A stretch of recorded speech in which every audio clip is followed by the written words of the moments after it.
So Fnatic is able to, at the very least, get a kill back after that exchange, but Schalke responding well to what Fnatic often do. They punish Broxah, who thinks he's safe because he sees 3 people around him and doesn't respect the pick power of Ignat. Ignat now making his way top. Whippo has no flash. Has to sidestep the hook. That's still going to put him behind in the end, trying to get the movement speed, but Ignat's getting lower and lower. Broxah still here. The flash forward. They trade off more than they can do. The pullback. Whippo's still alive. They're going to kill him. Whippo goes down in the end, but Fnatic still come out on top. Broxah didn't have to use the ult in that tower dive, so he is there to find the 2 kills. That whole play was initiated by Schalke trying to come up for a potential Herald, but now Hylissang trying his luck in mid. Abbedagge here. Stun will not connect. Abbedagge desperately trying to retreat. The execute comes down. Death from below, and the shutdown right back into the pocket of Hylissang. This game is starting to get quick, Dracos. It will not slow down now either as Broxah goes in.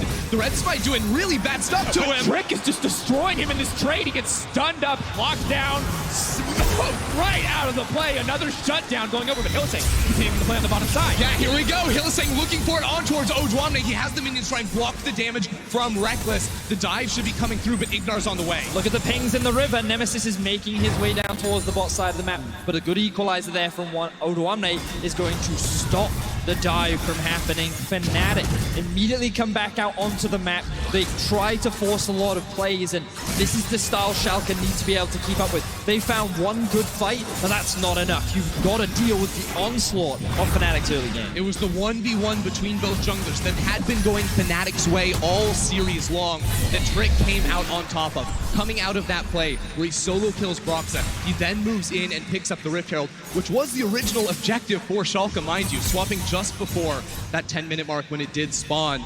So this is the initial play from Schalke when they see Whippo, but Whippo's going to sidestep things nicely as he jukes back for the hook, and then Broxah just waits for the overstep. He still has kick, so he comes in, gets the bonus knockup onto Upset there as well for some big damage to knock down those 2 members.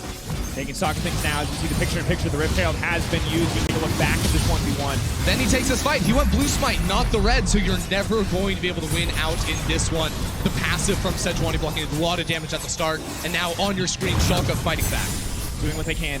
At the end of the day, it is still a 2K gold lead for Fnatic. They are still very much in the lead. They have double Ocean as well, as Reckless will get even more gold funneled into his back pocket. But you can see on the gold difference graph how chaotic this early game has been, how both teams have been forcing fights. Fnatic getting matched a little bit in the early game by the side of Schalke. Red team's turret has been destroyed. So, a couple out of towers have gone down. We're 12 minutes into the game and we're already at 12 kills. Things definitely starting to heat up, but as the map starts to open up more, we start to think about what both these teams are going to be looking to do. And I think it was something that Ender was saying earlier on, where Fnatic's composition wants to get out of the laning phase. They want to try and leverage these skirmishes. Akali, Lee Sin, Pyke, exceptionally strong in these 2v3s, 3v3 situations where they can take advantage of their mobility and outplay potential. Whereas Schalke, they want to start grouping up, but not yet. They're still waiting for those items to come through. They're still waiting for those big spikes before they really start trying to force these engages. I think Schalke are going to be looking for fights where they have the numbers advantage, because with this composition, you have tons of hard engage, right? With the Sejuani, the Rumble, a lot of long-range, non-committal CC, so they can be very select with how they choose their fights. And even down 4K gold, if they pick the right ones, if they pick the ones where they come in with an extra man, those are the types of fights that they will win. But they still have to be careful, because even though the fights have been going back and forth and a lot of things have looked even, you can see that the CS tells us a bit of a different story. The laners have been suffering. 26 deficit for Odoamne in the top side, almost 20 in the mid lane. The likes of Abbedagge, and bot lane not doing too hot either. 132 to the 112 of Upset. Look, Odoamne showing so much respect towards Whippo as well. He recognizes that there's a wave stacking up, and before Fnatic even move, he's already backing off because he can't see what's going on. Schalke are then using this time to move towards bot lane, and Odoamne smartly, once again, utilizing the Rumble ultimate to save time, has given Schalke this great opportunity to actually set up vision towards the bot side of the map. They've got all this control, allowing them to actually threaten Nemesis and prevent him from pushing up as far as he would like. Schalke also grouping around that middle lane. You saw Trick inside the Raptor pit wall, threatening and engage. This team loves to fight you just in the open space of the middle lane by utilizing good flanks and a numbers advantage. They will often sack their side lane. Keep your eyes on Odoamne a lot in this game. Just give up on a wave to move on over when his team is ready to fight around mid. And I just love to see this. Players recognizing where they do not have pressure on the map and just conceding. They don't try to be a hero. They don't try to make miracles happen. They just back away from the tower because they know that the trade will come out and they will be able to catch the wave once the tower comes down. And Nemesis is in a position where that bot tower may not even go down. And notice that Fnatic, after pushing in top, now started rotating around to mid. Collapse is there. Hylissang hooked up. It will not be enough at this stage. Bottom lane tower will fall in the end to upset. Hylissang playing with fire a bit there, forced to flash out to safety. A good flank from Ignore, but it will cost him both of his summoner spells as Flippo starts to collapse on mid. This could be disastrous for Schalke. They do not have the Rumble ult up and available. Yeah, Odo just trying to clear away this minion wave right now. Flippo does so much damage Onto Ignore, leaping forward, but the stopwatch buys him a brief respite. Can he survive in the end? The Sonic Wave will not connect his Abadage on the flank. Flippo has to flash out to safety, but Abadage is hungry for a little bit more. The ulti comes in, the healing comes in, but meanwhile, Upset will take out Hylissang. Abadage is buying so much time for the rest of his team. Reckless now needs to run, but can continue to press forward. Odoamne is isolated, but in the end, Blippo will go down. Broxah now has to retreat in enemy territory. I don't think he's going to be able to make this one out. Is he going to try to do it? He cannot in the end. Broxah will get taken down by Trick. Schalke found a split fight right there, but it was Abadage on one side, and the sustain of Aatrox could not be cut through from Fnatic. The rest of Schalke zeroed in on Hylissang and were able to turn that fight in their favor. But also, Fnatic, they tried to force that dive when they really didn't need to. It was a really good stopwatch from Ignore. Ooh, we don't have time. Another fight is happening. Flash out to safety, but Nemesis is just going to walk in, gets the kill, and walks out as well. Wasted TP from the side of Odo. But Schalke just won such a huge fight, and then they immediately throw it away by giving this kill over to Nemesis. A lot of craziness happening right now as we see this dive. Initially, when it comes out from Whippo and the stopwatch comes through, Fnatic need to disengage.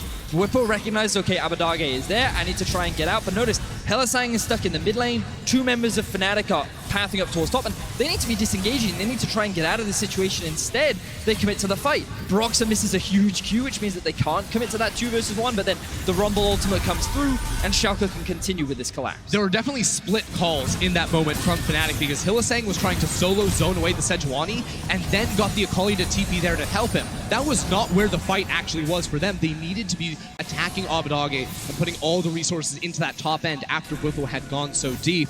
Schalke realized that and were able to punish them. Hook will connect now. Both teams gearing up for the fight. Hook will connect onto Upset as well. Both supports trading with huge damage onto Upset.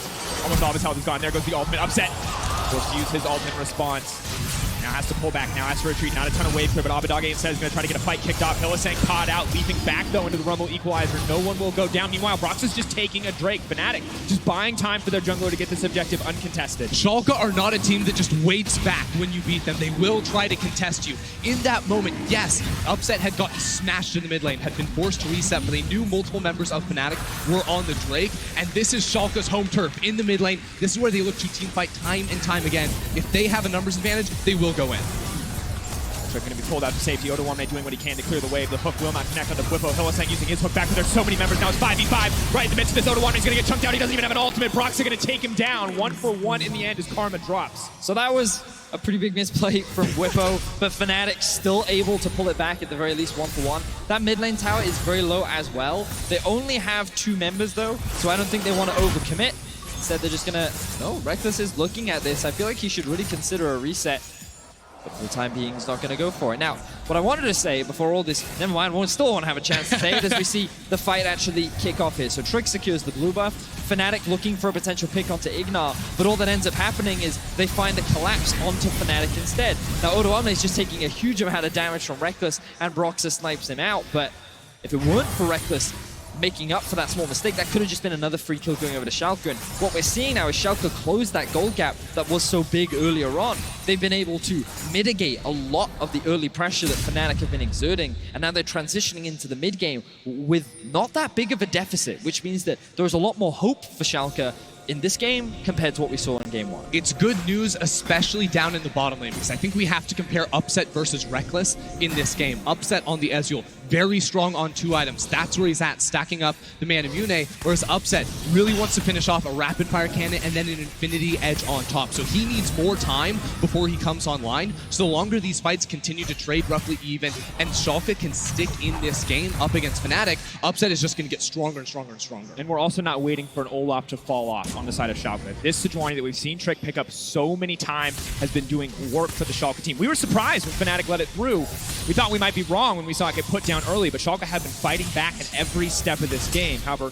Fnatic now turn their sights towards the mid lane tower, and I don't think Schalke can hold this one more time. Well, Trick is lying in wait for Fnatic to overcommit, which they are not going to do.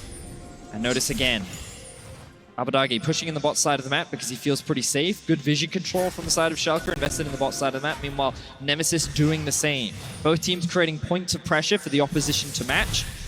While Schalke look to group mids, Bwipo stays bot. They want to keep pushing these lanes. So Schalke is sacrificing farm in order to try and force a fight. This is something we often see from Schalke. Bring their side laners to group so they can force a numbers advantage. Unfortunately for them, Fnatic is playing way too defensively. Reckless sitting on the back line. Remember how much mobility that they have as well?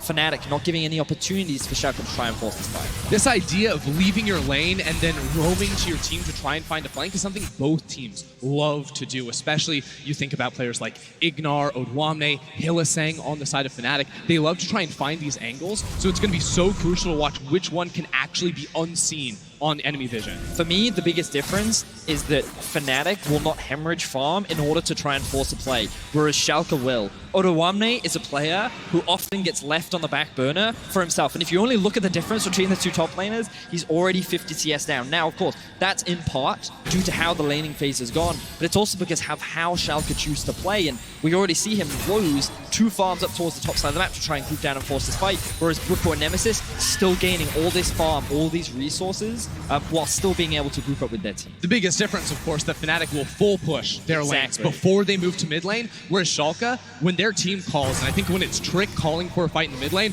Odo's like, he picks up and goes. He doesn't care if his lane is being pushed in, and he's going to lose CS to a tower. And now Schalke doing what they can to clear out a little bit of vision here. To find Fnatic waiting. Abadage goes over the wall. Fnatic now pulling back, respecting the pressure that Schalke has, the man advantage that they have. You can see Nemesis still on the top side, farming up. They've cut out Hylissang. They're going to lock him down. They're going to try to take him out, but it's not enough. He flashes up safety. The hook comes through. Will connect on the Reckless, but the QSS is there. A lot of damage, but it is not enough to find a kill. Double TP is now coming in. They got the flank. Ult from Odo has to be crucial. Abadage still remains in. They're fighting in the midst of the equalizer. This is massive for Schalke, but they can't turn it. Reckless is still alive. He'll take down Abadage in the meantime. The hook comes out. Odwamne will sidestep, and a lantern buries him right out to safety. Only one down on the side of Schalke. Fnatic still on the hunt though, and they're so good at chasing you in these longer team fights with the slows from Ezreal, the hooks from Hylissang. You always have to be on guard, and that's why Schalke must give up this tower. But also look at the side waves. They're perfectly set up for Fnatic to move whichever one they want to. They have a big stack up top, so that's going to be their prerogative, and it's easy for them to convert what was a failed team fight from the side of Schalke into what will likely be 2 big objectives. This is the result of this whole conversation we were having earlier. Is Trick actually wants to keep going forward. I don't know about this. Has to be careful. Upset's already been chunked out. TP behind. Odo's coming out on the flank. He does not have the equalizer, but he's here with Abadage. They want to force this fight before Fnatic go back. This could also be the final nail in the coffin if they overcommit here. Hylissang is going in. He's fishing for the hook. He will not find a target. Abadage needs to be careful. Infernal Chance will pull back. Broxah potentially fishing for the engage. The Sonic or the ulti just going to come off cooldown. Not quite used yet. Bwipo has taken down Ignar. Abadage in the midst of the entire team desperately trying to get something. There's no grievous wounds. The ultimate comes out. Can he heal enough? It is not going to happen. There it is. There's so much healing back. Abadage desperate to stay alive. The Aatrox still living for now. He's holding on, but Odo goes down in the meantime. Well, What is going on? The rest of the team is just dying left and right. Abadage will make it out alive, but at what cost? At the cost of the Baron Dracos right there, because it is Bwipo that turns around a 1v3 and finds 2 kills by himself, while Fnatic chase down for another one. They are on the Baron. Yes, Trick is up. Yes, he has Smite, but this is looking all Fnatic. Desperation plays being made by Schalke. That flank from Odo with no ulti was such a dangerous They want the play to turn. make. Desperations. Abadage now going in, upset in the midst of the team. He's going to pull back the feathers. Who can he take down? He's buying time. He's waiting. He needs to pull them back soon. He needs to make it out to safety. Ignar now coming in, has the lantern to save, but he can only save one. Upset now on the retreat. Nemesis going in, fishing for that kill. Upset slowed. Upset take it down. Fnatic will grab another one. Hylissang fishing for more. Ignar will not get hooked. Fnatic will back away again. Fnatic are unrelenting. Fight after fight, the fights never end for this team. They don't rely on massive cooldowns to chase you down. They just want you to walk in, and that's exactly what Schalke keep doing. Schalke had to contest them around the Baron. And yes, they were able to stop Fnatic from picking that one up, but Fnatic continued to rack up money on money on money. So this is after the initial fight in mid lane, when Schalke tried to set up a TP flank with both Abadage and Odwamne, but their ultimates were not available. So they can't commit. Look at how Upset and Trick is just forced out of the fight because of how much health they lose to the poke. Then Ignor, after seeing 2 of his members reset, goes for the all-in against Bwipo. Bwipo is easily able to find this 1 versus 1 kill, and he's just 1v2ing them. Meanwhile, on the other side, it's a 2 versus 4, and Fnatic are just cleaning up the likes of Schalke, who are doing what they can, and this is why we say it's desperation. Things are falling apart for Schalke. They're trying to find these fights, and they are not able to properly execute. They are not able to find the fights that they want, and it is Fnatic that are coming out on top every time. Punishing the Hail Mary, but we have to hold that thought because there's another fight. Now breaking out. The Lantern once again going to save another member of Schalke, but Hylissang is fishing. Can he land the hook? Will not connect. Abaddon is bot lane right now without teleport. So Fnatic, even without Baron, are just running straight down this middle lane. Schalke have the engage, so Fnatic will back up. There's the equalizer. Could be a difference maker. The ultimate will not connect from Trick. That is disastrous. The Lantern pulls him back up to safety, but they get so many cooldowns from Schalke at such little cost. Abaddon still on that flank, mind you. Schalke, even down 7,000 gold, they know how to force fights and they keep trying to look it, but you have to land those key cooldowns or you're never going to find it. Fnatic now need to gain control of a top wave. They don't have teleports available, so they're just going to have to abandon bot for now, but they can set up to threaten Baron. Their main priority should be able to get control of a topside jungle. They have enough control wards to be able to do it, and they want to try and starve Schalke out from the Baron. Then I think their options are to primarily look for picks. They don't need to force a fight. They don't need to try and force the Baron because of how much gold they have. It is way easier to just catch Schalke members trying to clear out vision and punish them for it. And the damage graph tells us a very distinct story. Bwipo, of course, poking out in the top lane, Reckless poking as well, but the lack of damage from the Rumble, from the Xayah, every equalizer forced to clear waves outside of 1 or 2. Not the setup that Schalke were looking for with the mid-game power their composition provides, and now the siege just continues. Fnatic are unrelenting. The shields of the Karma keep the team healthy. The poke of the Ezreal and the Karma denies Schalke an avenue into this play, but Hylissang continues to look for these hooks. Schalke has to recall. Trick must go back to the base, and Fnatic own this jungle. Everything going their ways. They just set up, they wait, they force Schalke to walk into them. Schalke only have 1 blue trinket to their name, and Ignor must walk into enemy territory if he's to put down vision of his own. Clean and simple execution coming out from Fnatic. Not doing anything fancy, they're just playing very well through 2 lanes, utilizing pressure and vision very expertly. Schalke being suffocated out of their vision, being limited in terms of their options, and Fnatic, they have to be careful when starting the Baron because they don't have a primary tank that can just soak up all that damage. Bwipo can act as the temporary one by utilizing his shields, and he's not the primary damage dealer when it comes to taking it down, but why bother? Why run the risk? Instead, just utilize the fact that you control the entire topside map to continue looking for picks, roam between mid and top, and then slowly threaten onto the base of Schalke. I love the itemization coming through from Fnatic as well here. Look at Bwipo and Nemesis with the Liandry's Torment on both of them. They know these fights are going to last forever. They know there's a lot of melee champions with a lot of HP that they can stack up that bonus increased damage over time with on those 2 items. It means the longer these fights go, though we're already favoring Fnatic, just going to be that much more in their favor. And on top of that, the gold lead letting them get 2 QSSs. Now Brock's picking up like a stopwatch as well. That leads him will be able to go into the backline and get out unscathed on the back of Engage. It can be a fantastic scenario. And upset bits and pieces towards that 3rd item. The Null Magic Mantle presumably building towards the QSS, delaying that Infinity Edge, that all crucial damage item. Well, Schalke will need to get to those big item points soon because now Fnatic have access to teleports once again. This means that they don't need to play through 2 lanes, they can start playing through 3, which makes the Baron dance that much more dangerous. Because once Fnatic regain control over the top side of the map, they can very easily just create this split push situation where Schalke's forced between trying to deal with the pressure bots or with trying to deal with the fact that Fnatic is setting up around the Baron. Overall now, eyes on the Fnatic lineup, see exactly how they want to close this one out. They can play it slow and steady, as you mentioned. They don't really need to force bigger fights. They can wait for an advantageous situation. They have the poke, they have the pick, they have the engage tools that they need. What can Schalke do now to fire back? 14-9 the score, 53.7 to 46k. Schalke falling further and further behind is kind of the systematic chokeout of resources. Schalke finally able to get vision back in their own jungle, but there's no camps to take, so there's no additional gold, there's no additional XP. So Upset just completed his Infinity Edge, 3 items now done.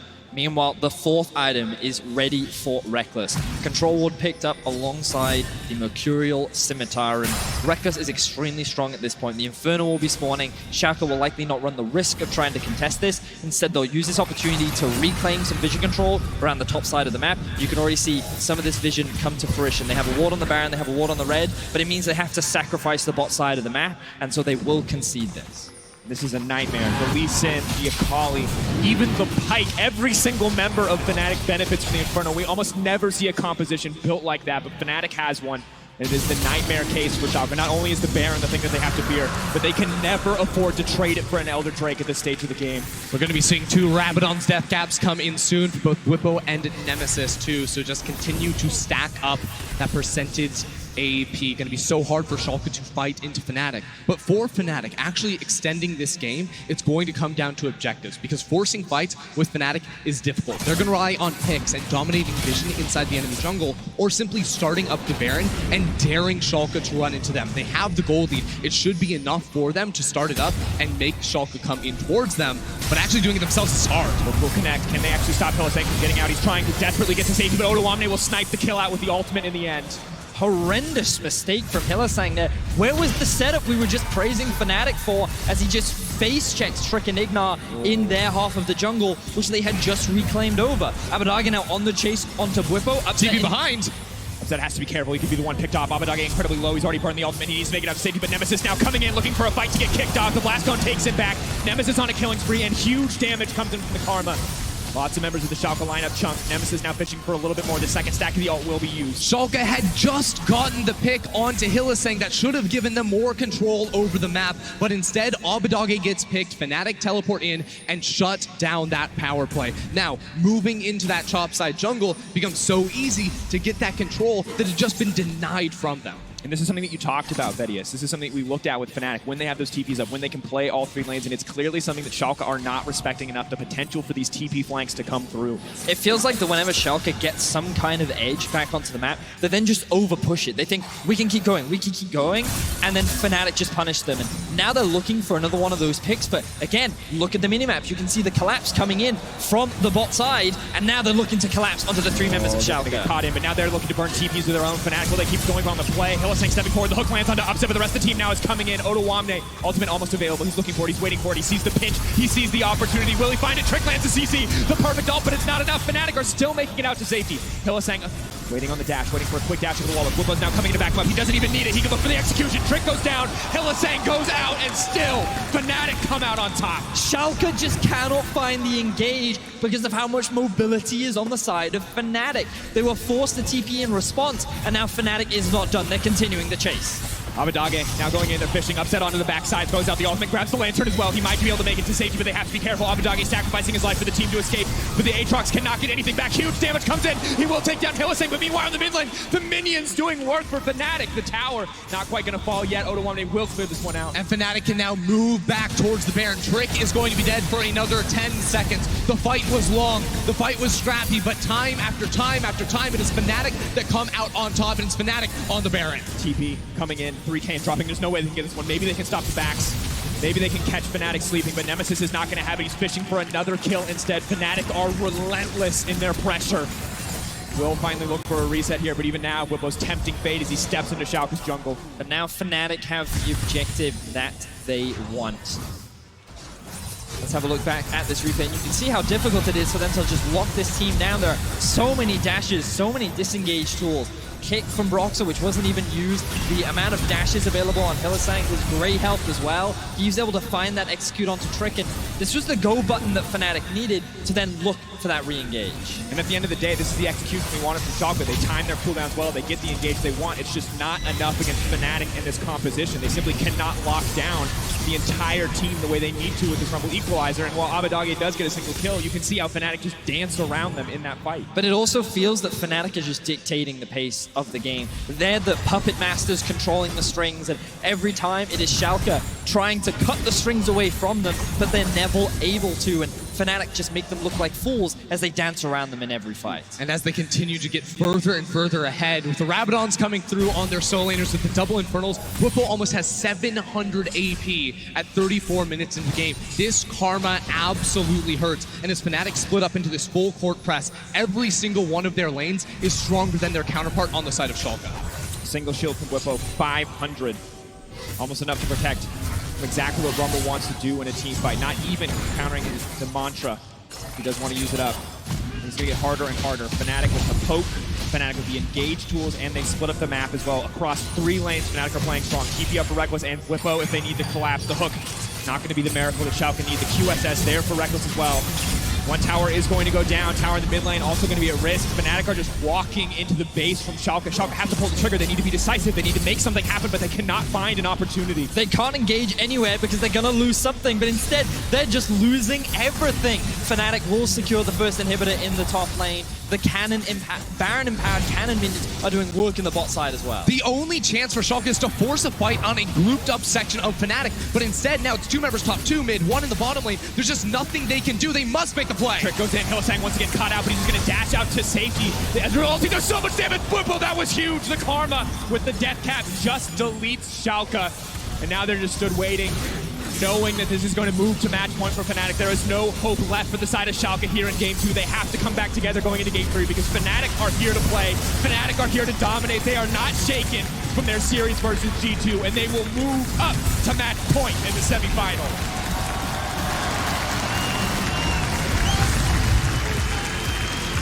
Last week, Fnatic were 1 win away from putting themselves in the finals. Today, they find themselves in the same position. It is now about closing. It is now about pulling through for this squad to give us the rematch we've all been waiting for.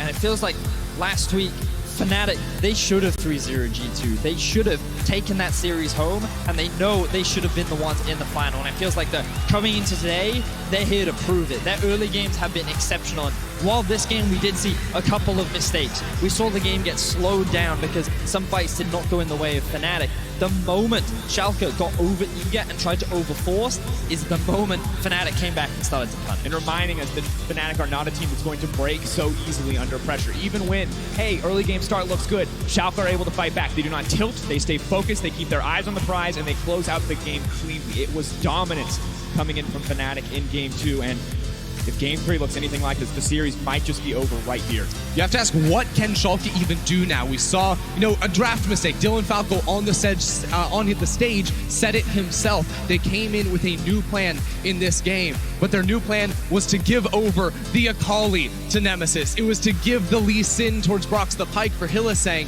It still did not seem like the right answer for Schalke. You know what? Their plan didn't matter, Ender, because they lost everything at level 2. They got forced out of their own jungle. Things started to collapse almost immediately, and we talked about how we wanted to see a shake-up from the draft for Schalke coming into Game 2, have a lane that you can play around, and with Xayah Thresh, I could see that as a lane you could try to attack. It's a potential option for you, but when that level 2 play happens and you get put behind, Trick's early game options get limited, and it just feels like Fnatic say, okay, you want early game? We'll give you even more coming into Game 2. Right, it's always Fnatic that come in with the better early game plan. There's a reason why we joke about Fnatic level 1s, because they always have these distinct strategies to invade you, to pressure you, to do all that. Well, this game, it was a level 2 play, and Schalke did not see it coming. No, it 100% worked out, but to get more insight on Fnatic's win, let's check in with the analyst desk.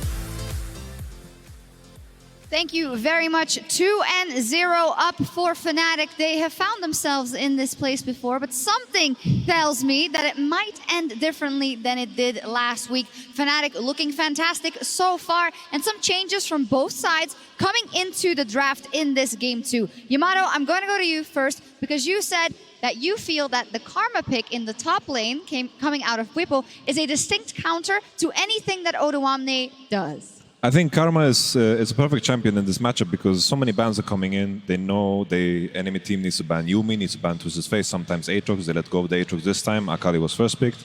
Karma is fantastic into the Rumble. You mantra E, and all of a sudden that spell that is a 15-second cooldown just counters the whole ability.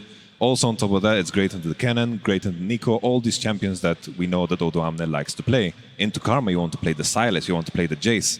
Good luck in esports if Schalke play those. If that is that. The Fish Show, a couple of adaptations also coming in then. From the side of Schalke, did they do what you wanted them to do? I think we went more towards traditional Schalke team fighting. I think getting Sejuani again instead of Olaf was a big change. I think the Rumble, fun enough, we were actually sitting during the draft and we were looking at the Aatrox and we are kind of like, oh. Yamato was like, it's going to go mid, and we were kind of like, okay, I guess, then you can last pick something like Rumble and you have a bit more team fight. But I think even if it's a better draft for Schalke, Fnatic just have so many more tools in the game itself, especially early on, to start snowballing. And even when these team fights eventually did start happening, all of those tools that you're talking for in the early game were also working very well for them in 5v5s. Because the ability to disengage from kind of the big ultimates. As soon as the Rumble ultimate came down, as soon as the Sejuani ultimate was thrown out, you know, it was multiple cleanses that came across. You have so much mobility on Fnatic's composition. They were able to arcane shift away, to kick back on Akali. There was just like no clean or clear targets that Schalke could attack with their 5v5 comp. And it's really frustrating when you play against slippery champions like Ezreal, Karma, Lee Sin, you know, or either they have movement speed buffs or they have like dashes, and you're trying to run like a single main engage in Sejuani, then you have a Rumble coming down on top of it, and you have an Aatrox who's just spamming abilities trying to catch up. So like the fact that you have so much range and mobility on the Fnatic side means as long as you're not behind and enemies forcing you into like, you know, going through like a small entrance to an objective, you can just spread out and you can just play these team fights very spread, and they did that every single time. Yeah, a lot of options for Fnatic and playing towards their comfort zone. I know also when we were looking at the draft that you guys had some doubts, specifically Yamato, about the Aatrox mid. I think the Fishio as well, even though it's something that he has played in terms of, okay, will they get to those team fights and will they play around it or will they enable the Aatrox? Hey, it's a pick. That's it. It's it's a takeaway, I guess. Well, look, I mean, the only reason I bring it up is because it was working out early. Sure, yeah. Doug is definitely better than Odoamno on it. He played it a lot in the regular split. Don't you have anything positive to say about this Aatrox? It's a champion. It's definitely a champion. A triple kill here on the screen. Lovely. Confidence booster. I mean, I think one of the issues is that when you especially see this Aatrox over in side lanes, like the nice thing of poor Aatrox is that he is effective in team fights as he is in side lanes, but you don't get that same versatility in what Schalke are trying to play. Every time they kicked Abba out into a side lane, they would almost always pull him to look for a flank, which there are better picks to do that on. And if you look at Bwipo, when he faced Odo's Aatrox and when he faced Abba's Aatrox on both the Karma and the GP, there's that moment where he turns around and he's like, I know you can't hit me with these Qs. I know I can dance around you, break some ankles, and he constantly looks to turn those trades around. And I think it's just a pick that isn't working specifically against Fnatic and specifically for the versatility in Schalke's playstyle. Okay. I think the big thing here is Schalke did exactly what we wanted in terms of composition. We can argue the Aatrox, whatever, doesn't matter. They got the composition that we consider a Schalke composition. But I felt like the main thing that was the most difficult for them was that Fnatic was constantly, with their mobility, forcing skirmishes. The only tool that Schalke really had was to engage down mid lane. We saw quickly that they bought Quicksilver Sash, and all of a sudden that was out of the picture. And of course, Schalke. Well, Hilly tried a few times to let Fnatic start a fight. Schalke start a fight. But see, I think things fell apart for them even before we got to the team fight. I mean, the fact of the matter is that you have an Ezreal Pyke and they're winning these lanes. And you saw that for Fnatic in the G2 series as well. Deficio, you brought it up. Like, Fnatic are able to win bot lanes that they should not win. And yes, it was through a lot of assistance with Broxa in that jungle, but this keeps happening for Fnatic. And it is so important because you then unlock. When you see Ezreal Pyke, we know that that's not for the 2v2 lane, that's for Hilly to roam around. But when you have a level 2 where level 1 Ignar is starting with a lantern because he's so terrified that someone's going to gank him, like, hold up, how do you give away a lane phase like that? He just walks in, he's like, I guess I have to take W because I'm against Fnatic right now. But we should really praise like that play so much because I was looking at Sejuani starting topside, go bot, then level 2, when they have Thresh, they love to do like, you know, the flash flay into lantern gank on bot side, trying to get advantage for opposite that way. Like I was 100% looking at that play happening, but it got completely countered when they took away the ward level 1 with Sweeper on Hylissang, then Broxa comes down on bot side and gets the push. I think that was super cool play by Fnatic, really well done, and it countered the early game strategy of that Thresh pick. Absolutely, it was beautiful, and I do have another couple of Broxa plays that I wanted to look at, specifically later. He makes an outplay in the top lane as well. After that, a questionable 1v1, but we're not going to take too much away from Broxa in that regard. Ooh, he was he sized that one up on the Sejuani, but this looked great. You're like, yeah, Broxa on Lee Sin, this feels good. Everything went to plan bottom. Now he wins the top side of the map. And now he's like, all right, well, okay, here's Sejuani. And feeling myself. Something that's crazy is that Broxa hasn't played a single game with Sejuani all split long. I think this is the time he realizes this is the secret weapon. This is what he needs to play. It just gets absolutely demolished. Broxa has 3 kills already, but it doesn't matter. Yeah. No, sad for Broxa, but he did everything else right. And I think when you look at all the Fnatic games, Raska, it is just very hard to play against a team that consistently does this. And it's not that they're just always doing it through the same lane or always in the same manner. Even though they've been called one-dimensional in the past, I do think there's a lot more credit to be given to the way Fnatic approach these games. And I think the conversation that we're having about like kind of mental fatigue or mental endurance, talking about Fnatic, we now have to look at the other side and look at Schalke. Yeah. The fact that Upset got his Xayah and that there was a huge portion of this game where Trick is actually babysitting Xayah in a side lane because Upset wants the resource. He wants the farm funneled into him and he needs the safety of Trick. Otherwise, a college is going to rock up and kill him. It's like this demanding of resource that really slow down everything that Schalke want to do. And I think you are starting to see some of that mental fatigue on these players in slight outplays or kind of weird lane assignments, bizarre macro decisions. Like Schalke are really falling apart. Is it mental fatigue or is it just they have found a team or they are playing versus a team which they have no business beating? I mean, I think right now the creativity that Fnatic brings into draft, but also into their early game plans, like what we saw with the Lee Sin, it does make it very difficult for Schalke because they're not the kind of team to bring up these unique things themselves. You know, they play very standard in how they approach the game as well. So it's difficult. You're against very good players who are mechanically able to like skirmish you, and they can play a lot of different things right now.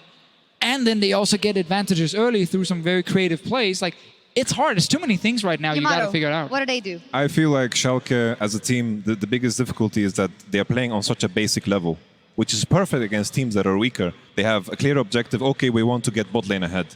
But the thing is, I feel like teams like Fnatic and G2, which are the two teams in Europe that play like this, is that they're looking for the small victories to get them to that point at all times. They're looking at the roams into mid, spreading that pressure into bottom, and all of a sudden there's this working engine that is in place for Fnatic that puts them in the position where eventually QSS is on, there's no engaged potential at all from Schalke, and this comp of Schalke is just completely dissected. And I think that is the biggest outlier here, that Fnatic is always looking for the smaller victories to get them to that point. So I think if we look at what Schalke did as a change, I think they did a lot of correct things. Like we have to praise that. I think Schalke, in terms of drafting, they have to stick to this kind of style. You can then argue if there are certain picks on the other side you want to try and get rid of, but you can't really because you're already banning Yuumi, Rakan, TF, and I assume they pick red side again on Schalke side. Yeah. So give Akali, I think that's fine. I don't think you have to take the Aatrox. Again, I think it's okay to give it over to Fnatic and try and go for more just like really pure death ball 5-on-5. Final words, perhaps we need to move on, but what can they do? I think the Aatrox pick is interesting. I definitely think that they'll leave it open, but the key difference is that when you're facing Finn's Aatrox versus Bwipo's Aatrox, Finn's Aatrox didn't punish you in lane, and Bwipo's Aatrox will. And I think that's the gamble that Schalke are looking at in Game 3. If they leave it open, it's a strong pick. I think give Yuumi. Give Yuumi. Give Yuumi and see what Give happens. Yuumi Hylissang Garen. has been too wild these games. I think give Yuumi Garen, play the Kaiser into it, and you have a matchup. You know, no AD, Upset can feel good about himself, and I think that's the confidence booster that Schalke might need. They to might continue. need it indeed. Nobody here, though, voted for Schalke to win this, but do you guys have in your gut a feeling that they could still take a game?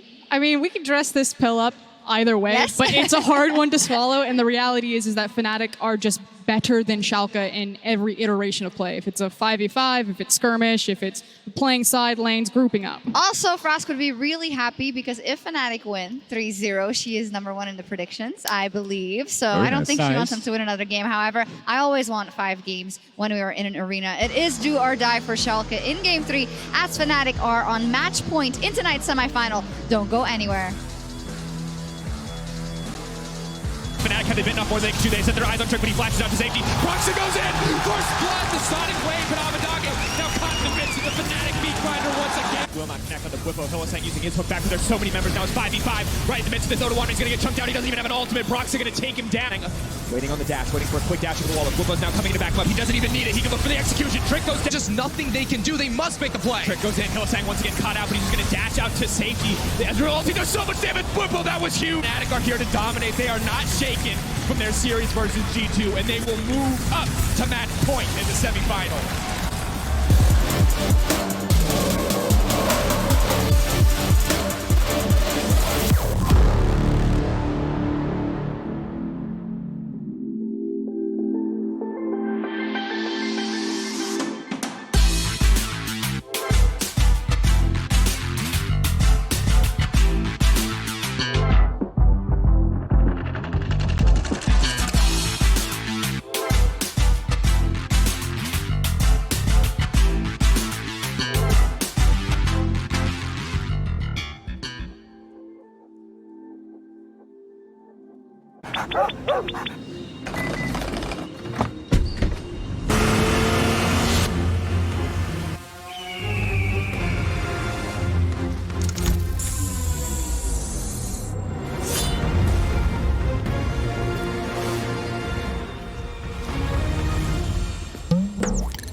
against me.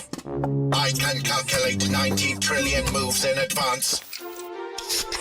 Not fair. Not fair. Red Bull gives you wings.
Ready for the finals?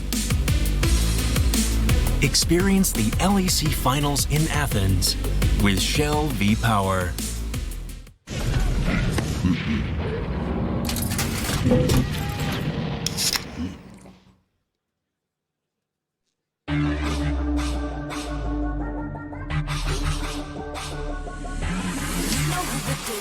Come and run again. You want a dose of this right now? It's KD.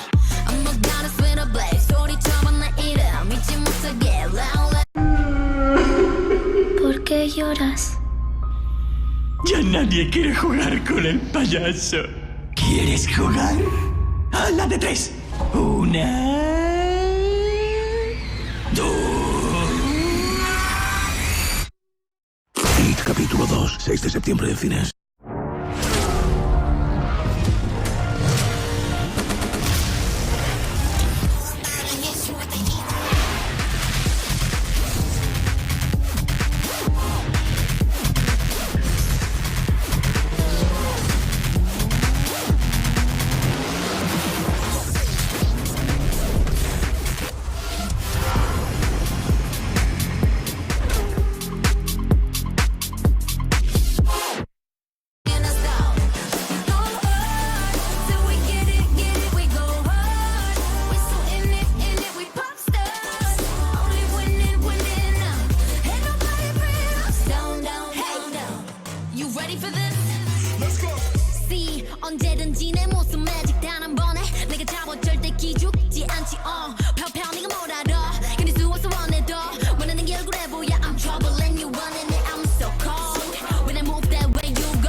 Welcome back to the LEC Summer Playoffs, where Fnatic are on match point against Schalke. No fear, and already, ladies and gentlemen, we are gearing up and getting ready for picks and bans. The final game, potentially, for Schalke here on this stage. The winner, of course, on to face G2 tomorrow.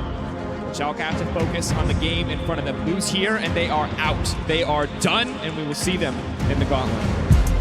And Schalke have decided to return once again over to the red side here, saying that the problem wasn't necessarily in the draft or the side choice, but rather in those first few levels, in the first few minutes of the game. I would agree. They got to come back in and they got to fix that, because if they can, and we see these two teams clash in the team fights that we know Schalke want to take, that has got to be Schalke's best fighting chance against Fnatic. To be honest, though, it still feels like that even if they don't feel there were huge problems in the draft, I felt like that picking the Rumble into the Karma doesn't give you an easy lane to play around. We saw how much of a deficit Odoamne was in, and he didn't get much support. In the mid lane as well, it felt like Abadage wasn't able to generate a lot of pressure with his Aatrox up against the Akali. I feel like Schalke needs to put a little bit more priority on trying to at least get Abadage a winning lane matchup. And given that they are on red side, let's see if they can get that counter. Well, it's going to be hard because you assume Akali must be the first lock in here for Fnatic. They do have that flexibility. It looks so good in Nemesis' hands. And Karma's still available for the side of Fnatic, which is their biggest flex point. We've now seen it flexed between 3 different roles. 2 already in this series, and 3rd yet to come. So it feels like that Schalke have no real answer to guarantee a winning matchup into both the Akali and Karma. And as strong and as terrifying as Whippo's Aatrox is, I feel like you have to be willing to give it up here, because it is not working for Abadage. It is not working for Odoamne. Are they doing the run They're back? doing it. They're trying the run back. This is exactly the same draft so far as we saw in the previous game. I think if we're going to see a change, it might be with the support pick here for Ignar. Assuming Hillsang picks up the Pike one more time, I'd like to see him get away from that champion. While yes, it wasn't necessarily a massive problem for him, I'd love to see something that can force fights a little bit better. The All-Star, I'd love to see him back on its champion that's worked so well for Mall Split.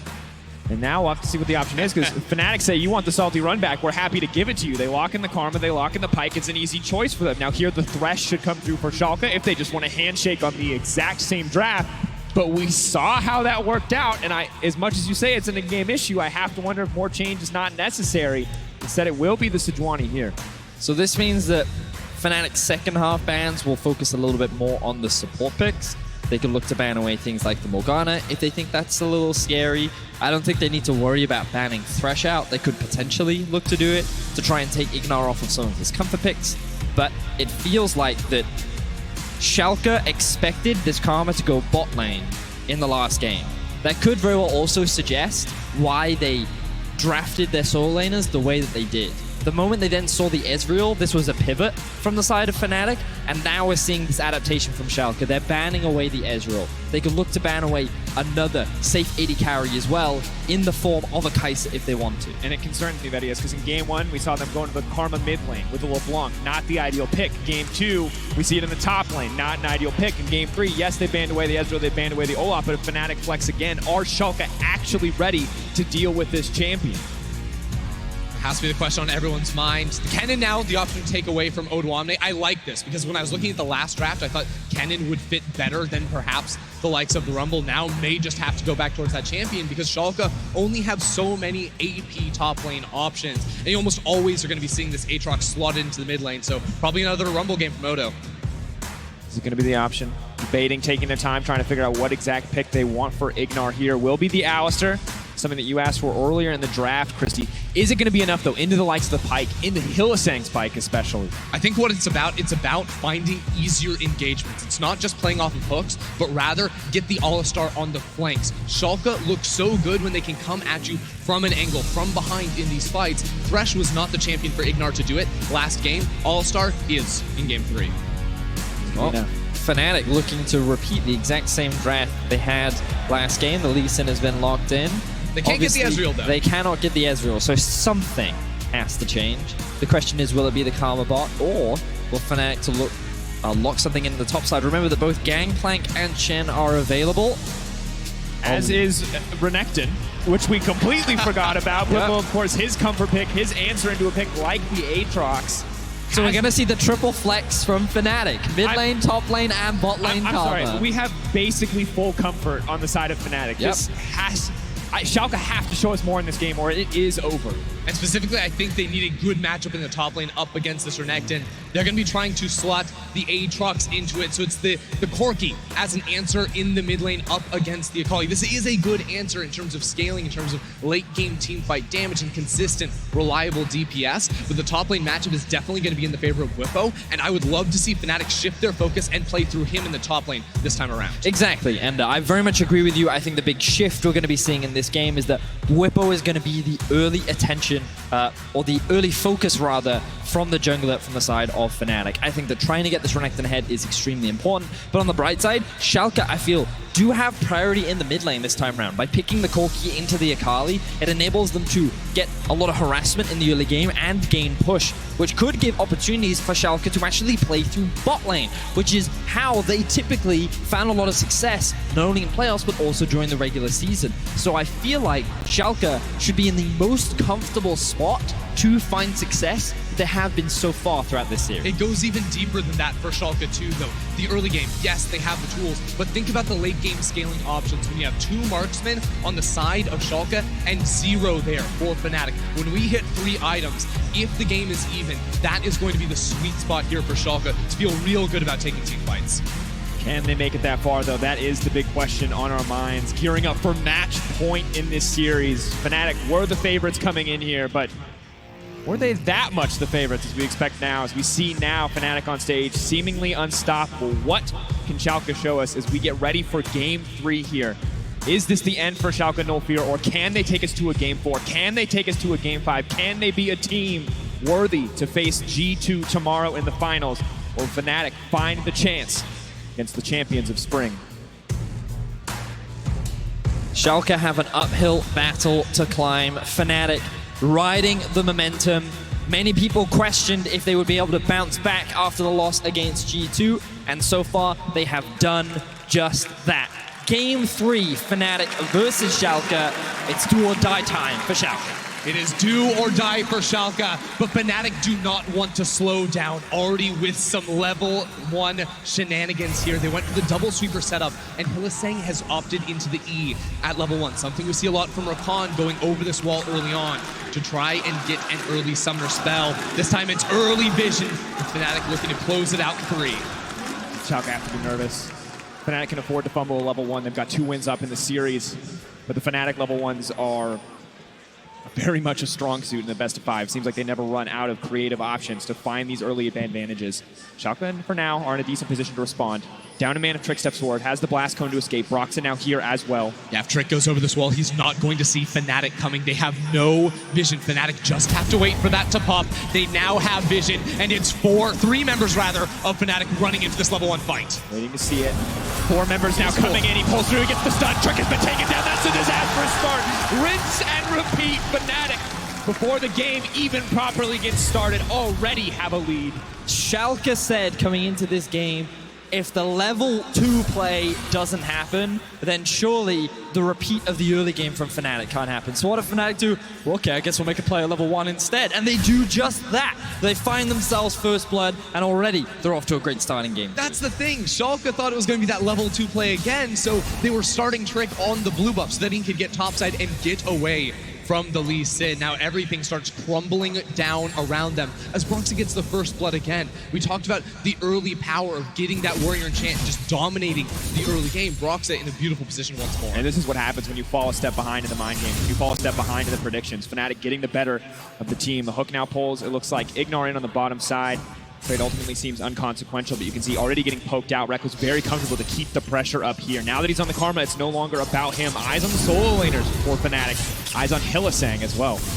Early pathing from Trick going to be a bit unfortunate. I think he would have loved to be around this top side of the map early on to find a gank on the pushing Whippo, but instead, because he had to start late on his red buff, go Krug second, if he wants to gank at level 3, he's going to have to path down. That means towards his Raptor camp, that means towards the bottom side of the map, which limits his options completely in the early game. The ward that was sitting on top of Broxah's blue buff has also just worn out, so they won't have information on where Broxah is returning onto the map.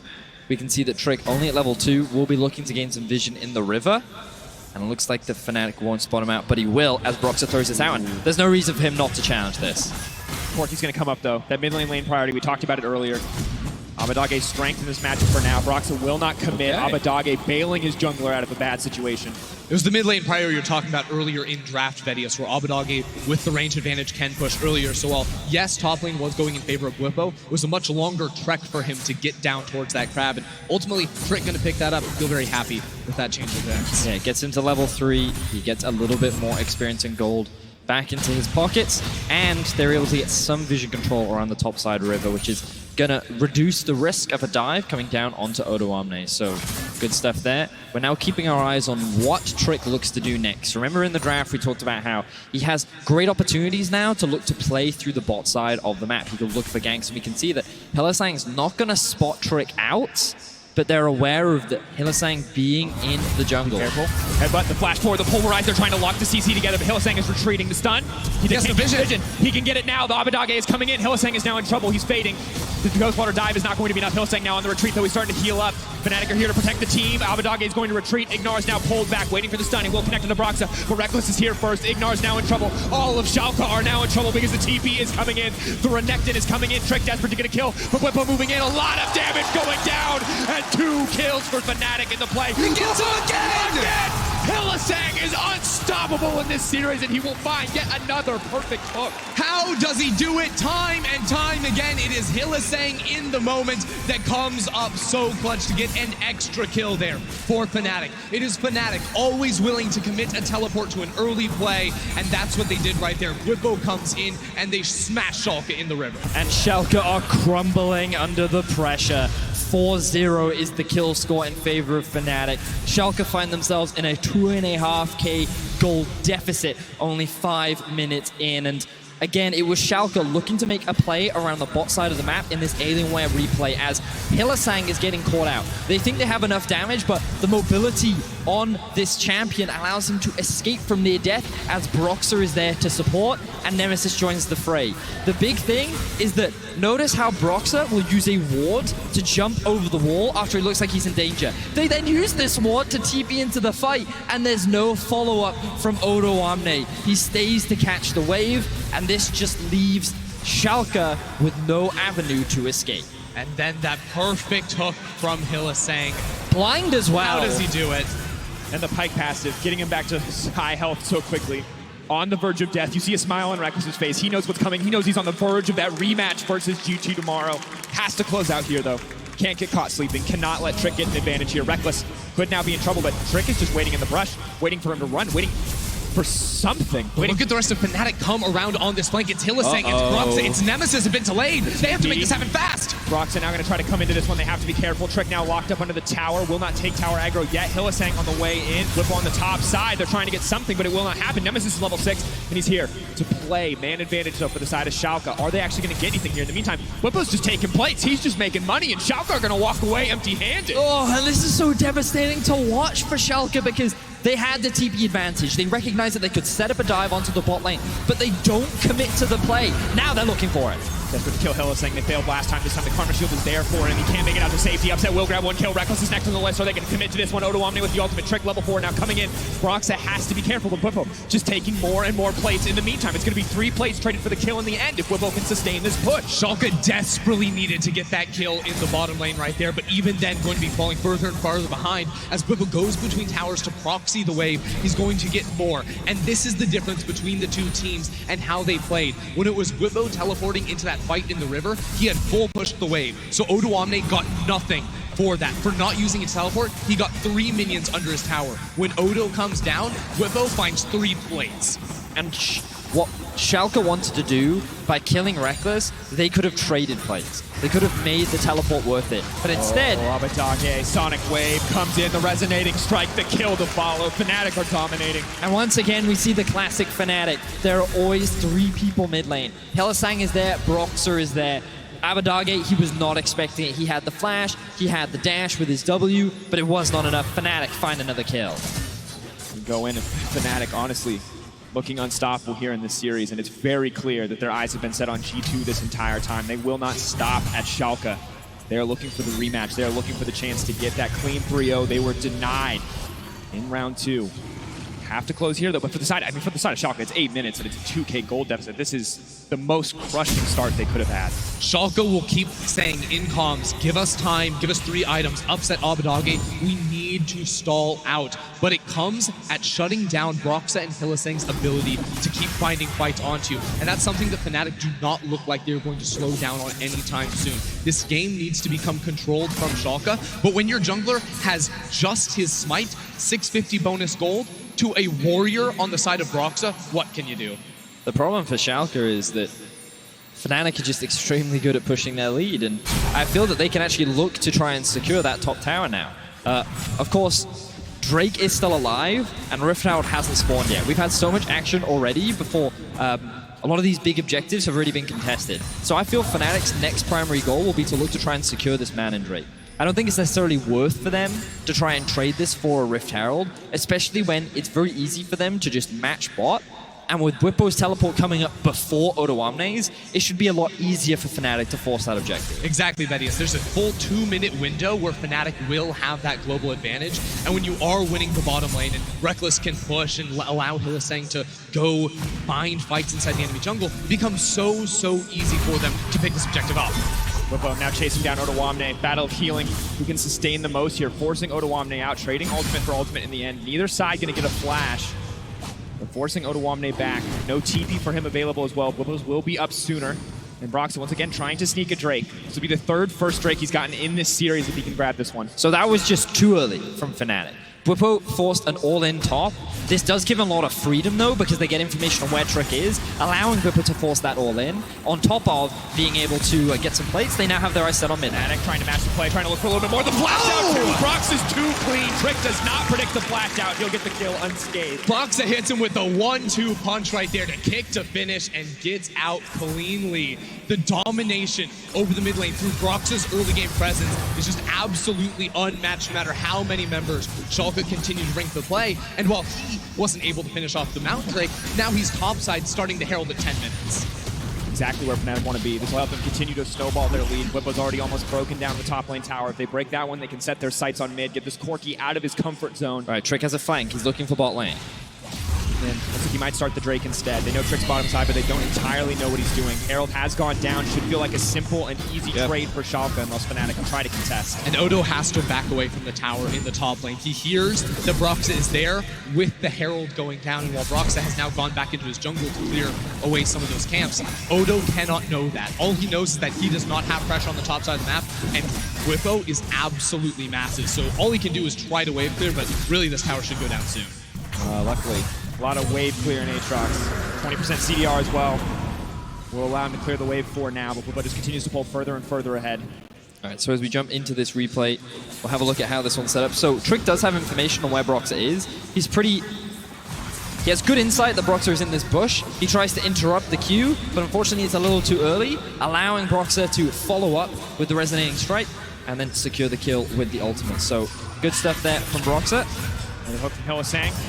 Where is the follow? Trick debating his options. Hasn't forced the flash quite yet, but Hylissang just poking at his prey. And gentlemen, I want to turn our attention towards top side as Odoamne does what he can. It looks like not going to be able to clear out this tower whatsoever and just being absolutely dominated. But when you look at Odoamne, this series was supposed to be more for him as a player. He has yet to make a final. This was supposed to be his opportunity, but now he is getting crushed. He is getting knocked out once again. 83 games, the third most of any player in the LEC. And once again, he will be denied a final if he cannot find a win here. And it must just be so incredibly frustrating for him because it's not like Schalke played through him into lane phase. He pops off when he is rotating and forcing fights on the likes of Brummel, on the likes of the Kennen that we saw him play so well with last split. It has not been this. Losing in the laning phase, watching his team crumble around him is Fnatic away. But now Ignore finds what might just be the fight to get it kicked off. With a double dash out to safety, a slice and a dice to take him away, but Odoamne now looking for a bit of revenge, his chance to turn things around for himself. Bwipo goes in, but the healing is massive! The cold of meat keeping him healthy, but still, Abadage will grab the kill in the end. Trick so incredibly low, Nemesis sees an opportunity. He goes in,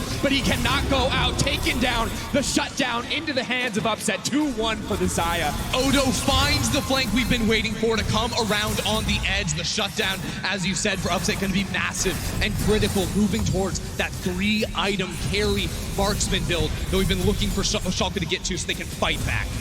But at the end of the day, all Schalke walk away with is defending that mid-tier 1. One plate, I believe, did go down towards Fnatic and Schalke. They grabbed themselves a couple kills, but Hylissang now has his eyes set on Odoamne. I don't think he can get this kill. Not going to take the bait in the end. Reckless won't overcommit, neither will Hylissang. The ult, of course, up and available, but not going to grab anything else if you look back at this replay. See this one more time. It's the double flank from Schalke that they do all the time. Ignar leading the charge right there. So Fnatic take a lot of damage underneath the tower, and then it's the secondary follow there from Odo, extending the range of his Q with both the dash and the flash there. While Bwipo does live for a very long time, he still cannot escape, and when Nemesis goes in for the trade kill, he also gets CC'd immediately by Ignar and donated the kill to Upset. Yeah, I must say that was best case scenario fight for Schalke. They landed all their crowd control. They couldn't quite burst through Bwipo, to be fair. He is pretty strong at this point in the game, but finding 2 kills, finding that shutdown gold, definitely valuable for the side of Schalke. Unfortunately, right now they can't convert it into that much more map control. Schalke also spent a lot to get those kills. Flash on Odo, flash on Trick, flash on Ignar. Whereas the side of Fnatic really didn't lose much of anything, only the flash off of Renekton and Bwipo in the top lane. So looking forward here, Fnatic still should be very confident in these fights. And no doubt the Fnatic are still very far ahead. 4K gold lead. Schalke, yes, have a mountain, but it will not mount for much as they can never reliably really threaten these objectives, and they clearly lose the fight. But the good news is that the Alistar is working for Ignar. Monster team fight from him. 100% kill participation so far in the game, but they need more plays like that if they want to win, because you can see, well, getting kicked off, Chain CC is there, they're trying to take down Hylissang, but meanwhile on the backside, Upset has now been caught out. Now the retreat comes in, Whipple off to the flank, Upset now going to be in trouble, he doesn't have the ultimate, it's not enough, they dash right back in, and right as Schalke get a glimmer of hope, Fnatic take it away from them. Nemesis stepping forward, uses the 5-point strike, Broxa, clean movement, finds a way into the backside, they do not expect the kick to go there, Broxa can now go back in, the Sonic Wave, the killing spree, comes in for Broxa, and Fnatic are merciless. They're hunting down the remaining members of Schalke. They're looking for more. Fnatic are bringing the wave up. They want the kill. Schalke have nowhere to go. Fnatic just need the final touches. Dage is in trouble. Can they make it out? Ignar doing what he can to body block. The wave connects. That's going to be it. Bwipo takes the kill. Doesn't even give the Lee Sin a chance. Fnatic once again deleting Schalke off the face of the map. Broxa landing everything at the end of that fight too to follow up for the kill. Fnatic so far ahead right here. This team came to play and they mean business. Fnatic sit with a 6,000 gold lead 15 minutes into the game. This is absolute destruction on the side of Fnatic as Schalke is falling apart. Here we see them just trying to go for a pick on the Hylissang.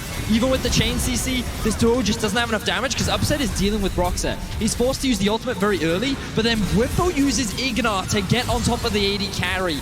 Broxa then joins up with his top laner, and they shut down the star of Schalke. With him gone, Schalke are forced to retreat, and there's very little they can do to escape. Oh, the moves from Broxa so clean right there. Not quite able to get the kick backwards on towards Abadagi though. But see how he moves in these fights, using the Q forward and then the ward hops to just catch Schalke off guard. They just don't know where this guy is going to go, and in the end, it's him once again landing the skill shots to put the nail in the coffin. And just incredible damage, of course, from the team coming in. You can see as the fight plays out, easy for Bwipo to find the cleanup.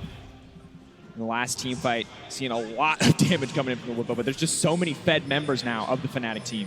Ooh, Broxa in the enemy's den. But whose den is it really? Well, it looks like it's still Schalke's as they force Fnatic out of their half of the jungle for now. Hold that thought. Retreat. Fnatic know better than to take the fight at this point. They're waiting, they're focusing their attention instead on the mid lane. Trick looking for the flank now. Will it be enough? Flash up on Nemesis, can pitch for a play. They're gonna try once again to take out a member. Reckless will not go down, however the shield is there. The hook will go in, will connect on the Trick. Bwipo now coming in. Schalke have to respect this. Odoamne stepping forward, trying to zone Fnatic away from his backline. Nemesis is on his way. He pushes in top, and he's debating whether or not he roams down or continues to push at top. He's decided that he wants to group up with his team, and now the Abadagi has been spotted top lane, and Schalke members are very low. It looks like Fnatic have their eyes set on this tower, or maybe they'll just use this time to secure the Drake instead. Yeah, without Trick's ult being up, they can easily go back and pick that one up for themselves. Still just putting so much damage down on towards Upset. Ulti comes out. Hylissang now caught out the chain CC. Will not be enough. He's not going to activate the feathers. Pulling back instead. They will not find a kill as the Drake does go down. Keep your eyes on Broxa moving inside the enemy jungle right now, trying to find the flank with the kick. Will land the Q, but we'll just have to zone Schalke away from this tower. They get everything. They get the dragon and the tower on top. Fnatic are managing their side wave extremely well, and Schalke are crumbling under the pressure. As they push out top, they have to catch bot, and they're losing their mid tower as well. Fnatic slowly extending their gold lead further and further. And we can see Fnatic this series, the goal difference at 15 has been pretty dramatic throughout the series. I mean, just look at the amount of time they spent in a major lead. Almost 81.5% of the time in the last game. This game, I assume it has to be at least close to that number because it has looked all Fnatic all the time. Starting at level 1 in this game, they have been the ones in the driver's seat, and Schalke has just been, you know, in the back.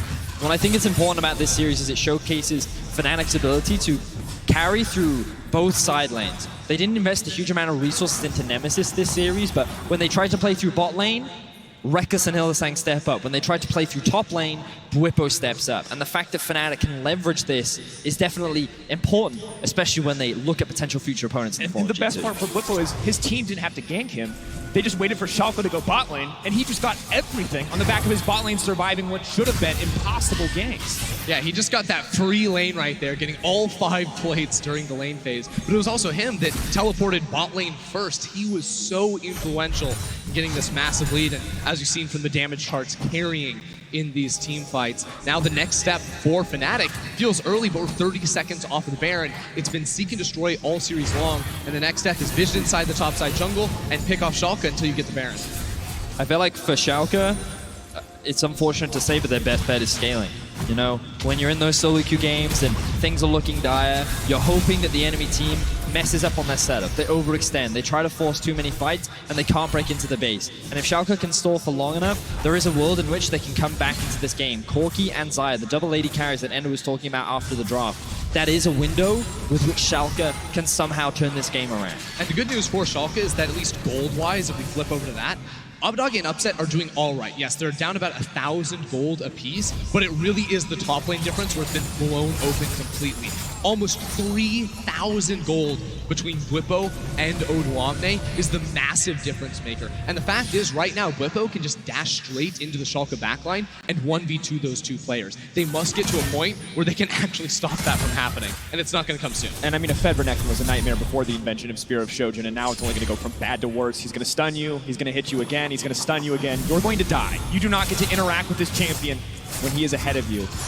Schalke not putting any resources into the top lane will cost them, and things are only going to get harder. You can see the Glacial Augment Karma just making sure that no one can ever sit comfortably in a lane, because if that ghost hits you, if you get slowed down, it could be the hook to follow and an instant death if Fnatic are waiting. Pressure just continues to mount against Schalke as Fnatic have to be feeling good, have to be feeling comfortable here in this game 3. Definitely are. Fnatic shifting their pressure mid down towards the bottom lane, knowing Odoamne is the only member that can defend, and he can't really do much in terms of that hook just going to not connect on towards Odoamne. Fnatic, they got what they came for. And once again, mobility for Fnatic makes it so easy for them to threaten to dive into the front line to kill any single target, but then to get out just as easily, to step forward on the Lee Sin and then to back off. Trick! Wow. And that is desperation. It's just maybe now not over yet. Opportunity. The package has gone in. The TP is now coming in. Rekkles is so incredibly low. The healing is now coming into Mantran. There's so much sustain on the Karma. They cannot find the kill. But here comes the rest of the team. Nemesis has to give his life. He doesn't even get a chance to throw it. The CC is perfect. Odo will find the kill, and Schalke, for once in the game, now have an advantage. They can do something here. They don't have a creep wave, but now they will with the cannon minion backing them up. Schalke just threw everything at Fnatic, and they got 1 kill. But 22 minutes on the clock. They have 2 marksmen and a Mountain Drake. This is their gambit. This is the desperation play where they will start it up and try to zone Brox away from the pit. When in doubt, just group mid and fight, and it works beautifully for Schalke. They've now started off the Baron. Can Fnatic even get in? Hylissang coming in. Who's going to get the Baron in the end? It's been locked up. They will secure it. Going over the wall. Bwipo now going to be in trouble. Uses the second dash to make it out to safety, but Odoamne smells blood in the water, and he is hungry. He gets the reset. The chase is there. They're waiting for the rest of the team to catch up. Can he find it? Rekkles trying to slow down the retreat, but Schalke, they get the Baron. They buy themselves time, and they are back in the game. And now Schalke, at the very least, have a foothold with which they can stand on to claw their way back from this huge goal deficit that Fnatic has put them into. What a great pick that Schalke was able to find onto the duo of Fnatic, and The teleport coming in from Nemesis, you understand the intention. You think the Fnatic is going to turn and fight, but he's left to the wolves as Schalke just tear him apart. But really, what are Fnatic doing? Teleporting into Kali against all that CC, instantly gets deleted, and then on the Baron, Blippo flashes into the pit after the Baron has gone down. He can't steal that. He instantly gets bursted down and dives and gives gold and crucially experience over to the members of Fnatic. Schalke have effectively just extended this game by the duration until the next Baron buff spawns because of the smart pick and the confidence to move into the Baron. And of course, as we look back at the replay, you can see Schalke literally throwing everything they have at the side of Fnatic, desperate to find something. But it's not until Fnatic decides to fight back that it turns against them. So again, notice that the bot wave is completely pushed in, but it doesn't matter. The teleport comes in through Odoane, and if that teleport had not come through, Fnatic walk away with all their members. They can reset, they can get ready for another potential fight. But because the TP comes through, because the pick starts, Schalke find it, they secure the Baron, and now they're trying to secure some objectives back. Despite the bot lane locked up, Broxah finds one. They're going to look for their eyes on Trick. This is disastrous for Schalke. They had the Baron, but it may not matter. Buys time with the stopwatch. TP now coming in. Broxah's still going to fish for the kill. That's the double. Upset is here, but he has to be scared. He has to walk away from that Renekton or he will die because Reckless is now on the hunt. Eyes on the cooldowns there. Has the slow. Fishing for Ignar. Will not find it. Reckless now stepping forward. Upset. Desperate to find something back, but the damage from the Karma is ridiculous. The shielding is there as well. Nemesis waiting for an opportunity to find his way into the back line. It's a split fight. Upset! He finds the kill. Reckless goes golden, but it's not enough. Nemesis is there for the punish. It's the 1-for-1. Upset doing everything he can to try and fight back in this game, but it's just not enough. Fnatic saw two vulnerable members of Schalke in the bottom lane while we were in that replay, and they absolutely punished them. Now Fnatic have gotten right back in it. They've stopped the Baron from being a reality for the side of Schalke, once again in the lead.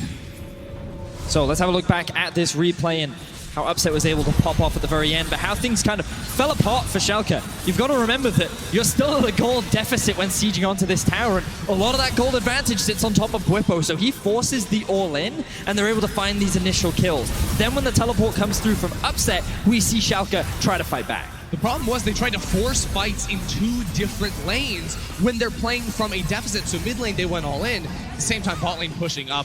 Really clean here from Upset to dodge away and then get the pull back on the feathers for the kill on Hillsang, but he's out of position. He's going down. And gentlemen, I mean, just to further illustrate the point of how dominant Fnatic have been, Abadage was the first member of Schalke to touch a tower in this game. That was 23 minutes into this game. That is disgusting. Wow. That is an abominable lead from Fnatic. And yes, Schalke got the Baron, and yes, they are fighting back, but they are definitely the underdogs in this story once again. Absolutely absurd, but we have to continue to look at the gold. It's top and jungle for Fnatic, absolutely demolishing Schalke, but Abadage and Upset are on track with their counterparts. Yes, Upset, about 2,000 gold away from his Infinity. It's going to be so crucial for him. Abadage as well must get to that third item, then they can fight back. Broxah caught out, lots of CC coming in. It might just be enough to stopwatch, delaying the inevitable. Dashes over the wall, do not think it's going to happen. Broxah kicking back, he might just live. The Ignite's ticking down. Can he shield himself? Reckless is there for backup. Broxah makes it out. His mission impossible, but he succeeds in the end, and now the hook comes in. The wolf will body block. Upset happy to have that friend in this exchange, but disastrous for Schalke. How did they drop that kill? Oh man, that is so unfortunate for Schalke, being unable to kill an out-of-position Broxah. But also note how they did not have control over the sideways either, so even though they had a numbers advantage, they couldn't convert it into any pressure on the map. Fnatic had pushed top, they pushed out bot, and they had control over the mid lane. So Schalke, they invest all these resources into trying to find a kill, and they can't even get anything off the back of it. It's just heartbreak for heartbreak for Schalke here. Just absolutely brutal, because you see, they have these glimmers of hope when they fight back, when they find a good fight, often through playing through the fog of war, through using their snap engages to find the fights where they have a numbers advantage at the start. But time after time, Fnatic ramp back up again, getting kill here, there, pushing up the lanes, dominating through Broxah and Blippo. And now 1 minute till the Baron, 50 seconds until the Mountain Drag. It'll be a split focus. See what both teams want to prioritize. Schalke are not far enough ahead. They cannot get vision on both. May have to be willing to give up the Baron. The Mountain going to be crucial for future objective takes. The Corki on your screen. Chilling, waiting, buying time. Obviously, home guards waiting for the package to be picked up so they can look for a fight. Yeah, gonna pick up that package right now. Gonna head towards top lane, but Nemesis will be the first to move. Dragon will be the next point of contention. Schalke Right now, they need to regain some control over mid lane and avoid a lot of the poke that's coming out, and they don't want to get caught either. Ignar stunned up. No ulti for Bwimbo yet, so the Spirit Shogun is still up. He is going to pop it now. He's going to flash out safety. The TP on the backside with the package. Abadage goes in, and he goes right back out. Remember that in front-to-back teamfight, Schalke do have tools to fight back against Fnatic. Fnatic, 4 melee champions, no marksman on their team. It's all about target access onto the carries of Schalke. So if Schalke can put up a strong front line, can keep space for their backliners, they do have a fighting chance against Fnatic. And the longer we get into this game, the harder it gets. Fnatic must be able to find flanks to access Abadage and upset. Now we look. Eyes on the Baron. Double mountain for the side of Fnatic should be an easy take. They lack the 80 carries that Schalke has, but can still look to melt through that objective. Will take a lot of damage in the process, however, so Schalke setting their sights on the top side of the map. Ignar will now clear the vision. Nemesis, though, knows he's scary enough to solo force him back. He has the rest of the team in tow. Broxa clears this one out, and Fnatic once again assert not their dominance, not only over the map, but over Schalke as they take control of the Baron Pit. Keep your eye on where Fnatic put down the wards inside of Schalke's jungle. They want to get Bwimbo a flank teleport to Trick. Clears one away right now. There's still one around that red buff as well. Not the best option for Bwimbo, mind you, but still one all the same. Schalke need to be very adept at sweeping the backside of their jungle so that they can't have that free flank from Renekton come in. Fnatic utilizing that pressure pretty well. They're keeping top and mid pushed in with Whipper pushing out bot. Now he starts making his way towards the mid lane. At the very least, their primary goal is to force the teleport out from Odoamne if they can. By bringing the top laner to the rest of the group, you naturally can force Odoamne into a situation where he has to TP in. He's going to go back to base now. So Fnatic, if they want to make this play, they need to try and force it soon. Taking their time, waiting. 8k gold lead backing them up as well as the double.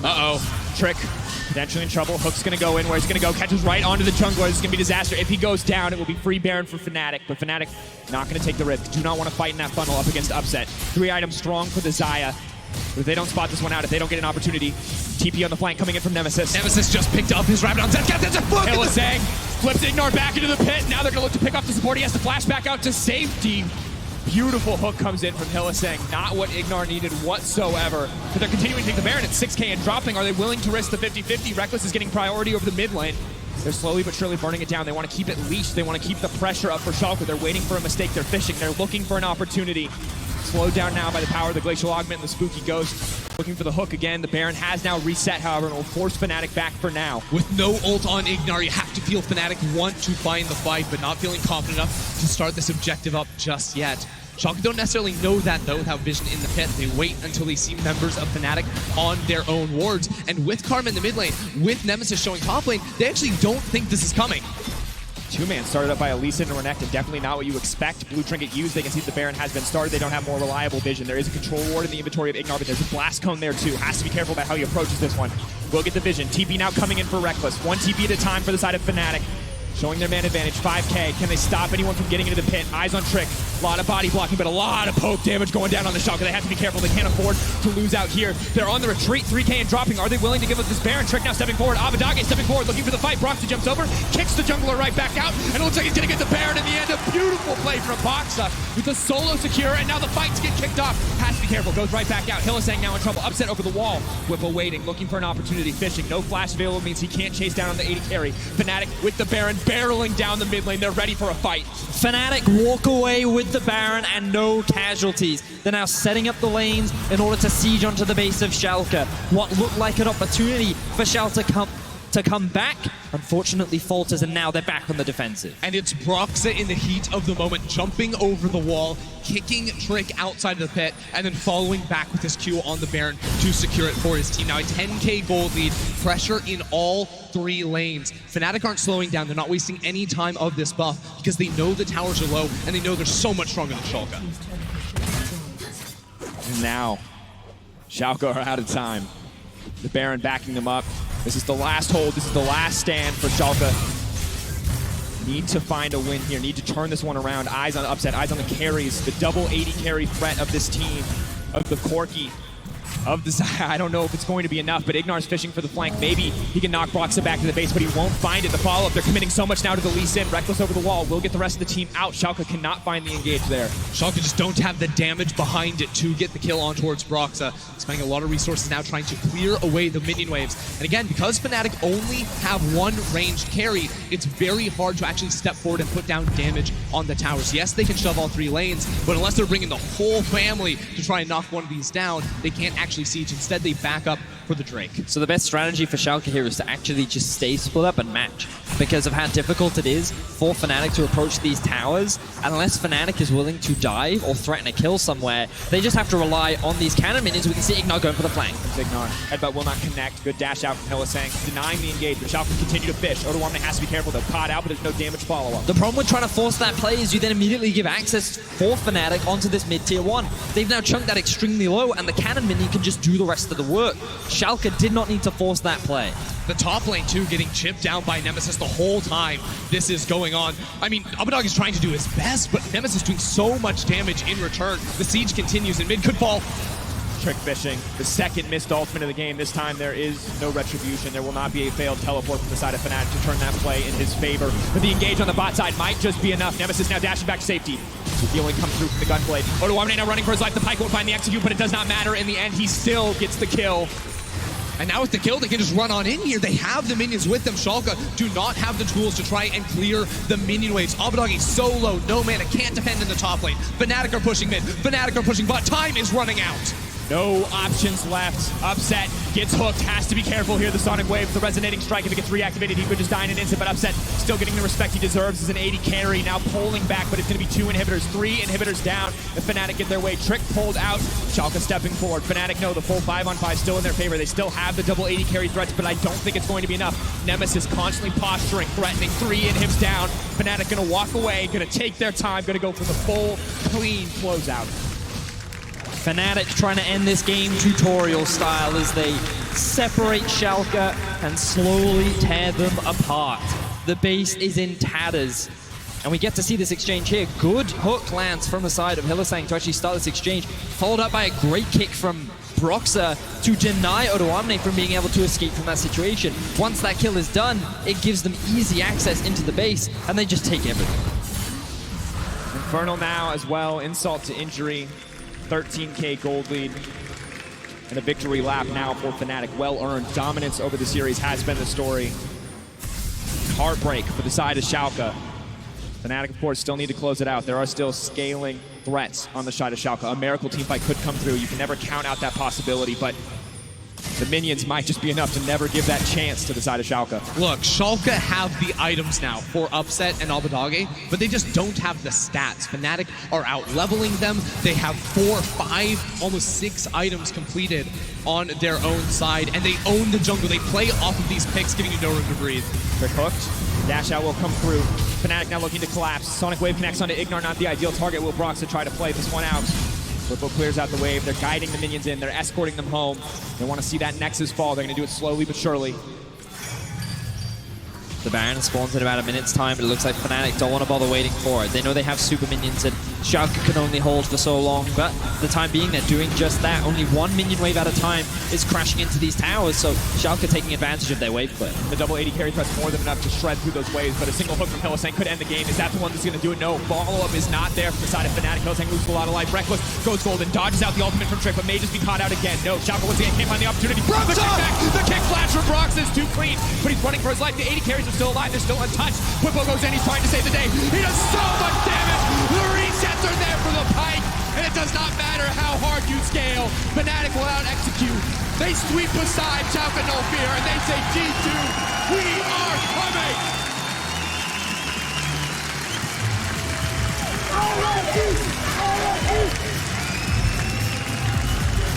And with this victory, Fnatic will lock a spot in the World Championship alongside G2 Esports.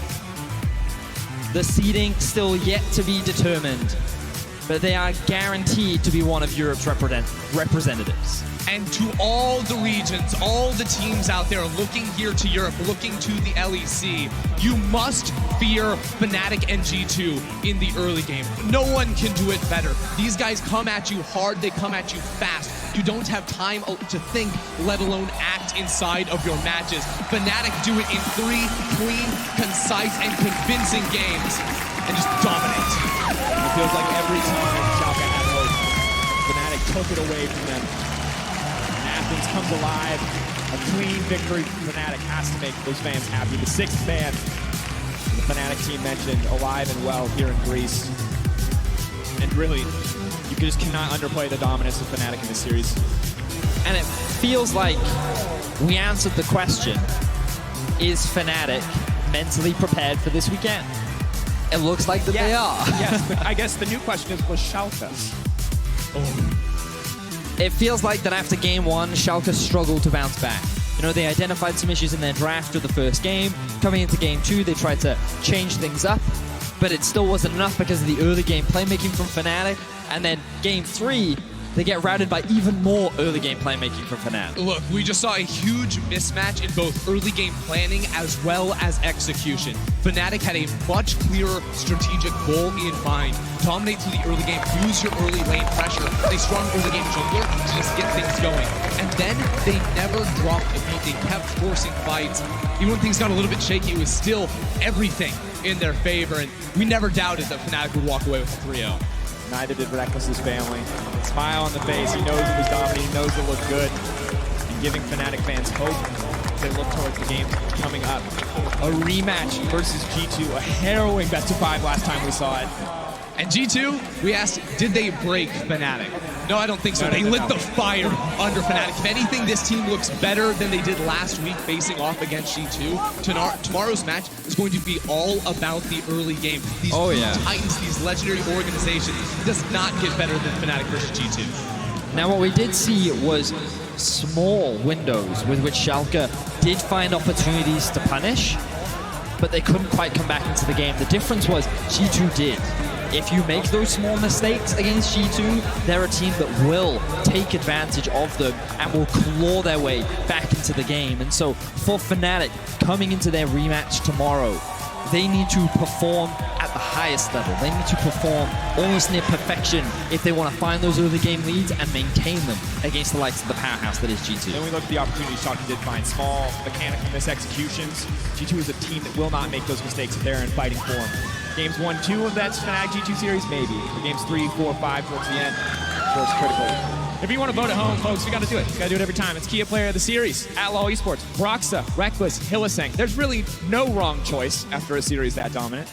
I do want to give a special shout out to Broxa because we talked a lot about him as a player throughout the regular season. He definitely has his ups and downs, and I feel that in this series, you really showcase the value that he does bring to Fnatic. I do think that mechanically he is an exceptional jungler, and I think that without him, Reckless and the squad would not be able to find the same success that they often do in the early game. Well, speaking of Broxa, we've got Lore standing by with the man himself. Take it away. Thank you very much, guys. Broxa, congratulations on making it to finals.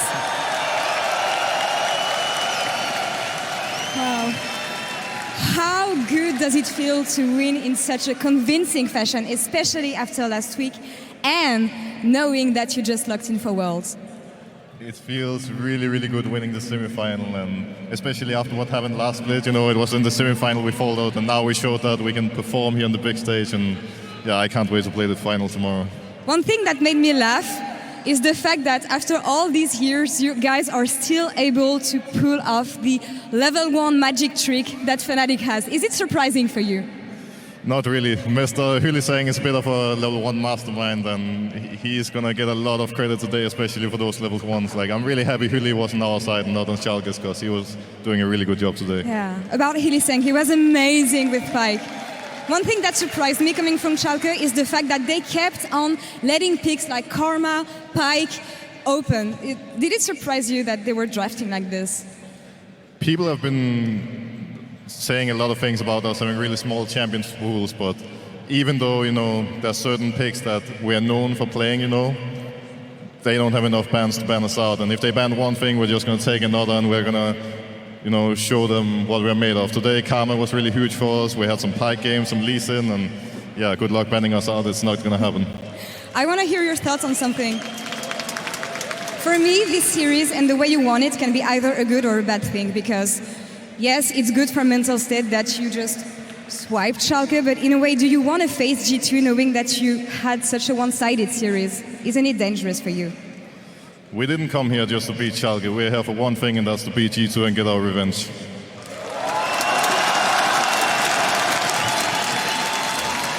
How do you know that you will prevent history from happening again?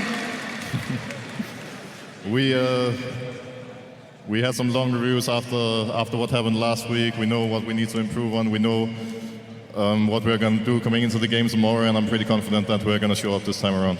On this side, a lot of people were worried coming in today because a lot of casters, fan analysts were wondering about the mental state of Fnatic. So is there anything you would like to say to all of them to put them at ease?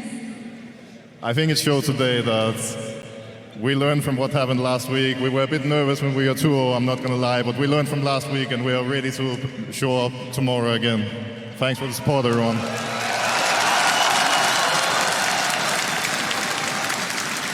Now we know that PGL is ready. Carlos is standing with Ifye waiting for the toss. Is there anything you want to say to Carlos about the big revenge tomorrow? If I was Carlos, I wouldn't bring my lunch money here tomorrow because he barely gets to get into the arena before I've taken it away from him. Don't bring your lunch money, Carlos.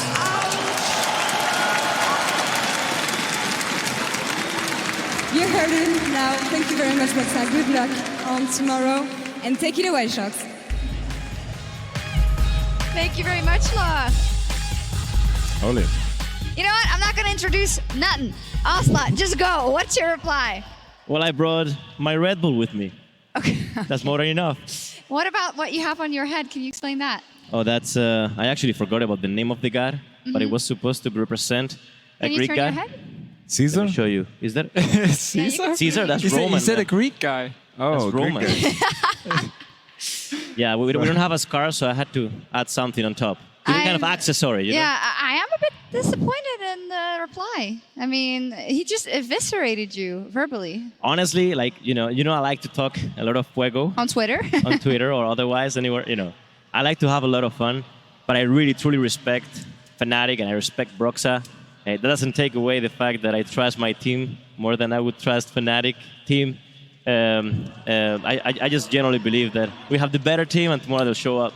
All right, let's talk about the series we saw today. Just a couple of minutes before, we saw Reckless going to his family. Now, Broxa, of course, giving them a couple of hugs. They will be happy that he was able to win today. And, well, a dominant win it was, the Fisho. And it was over fast. What do you say about a series like that that was very, very one-sided? Where did Schalke drop the ball, and then why was Fnatic so strong?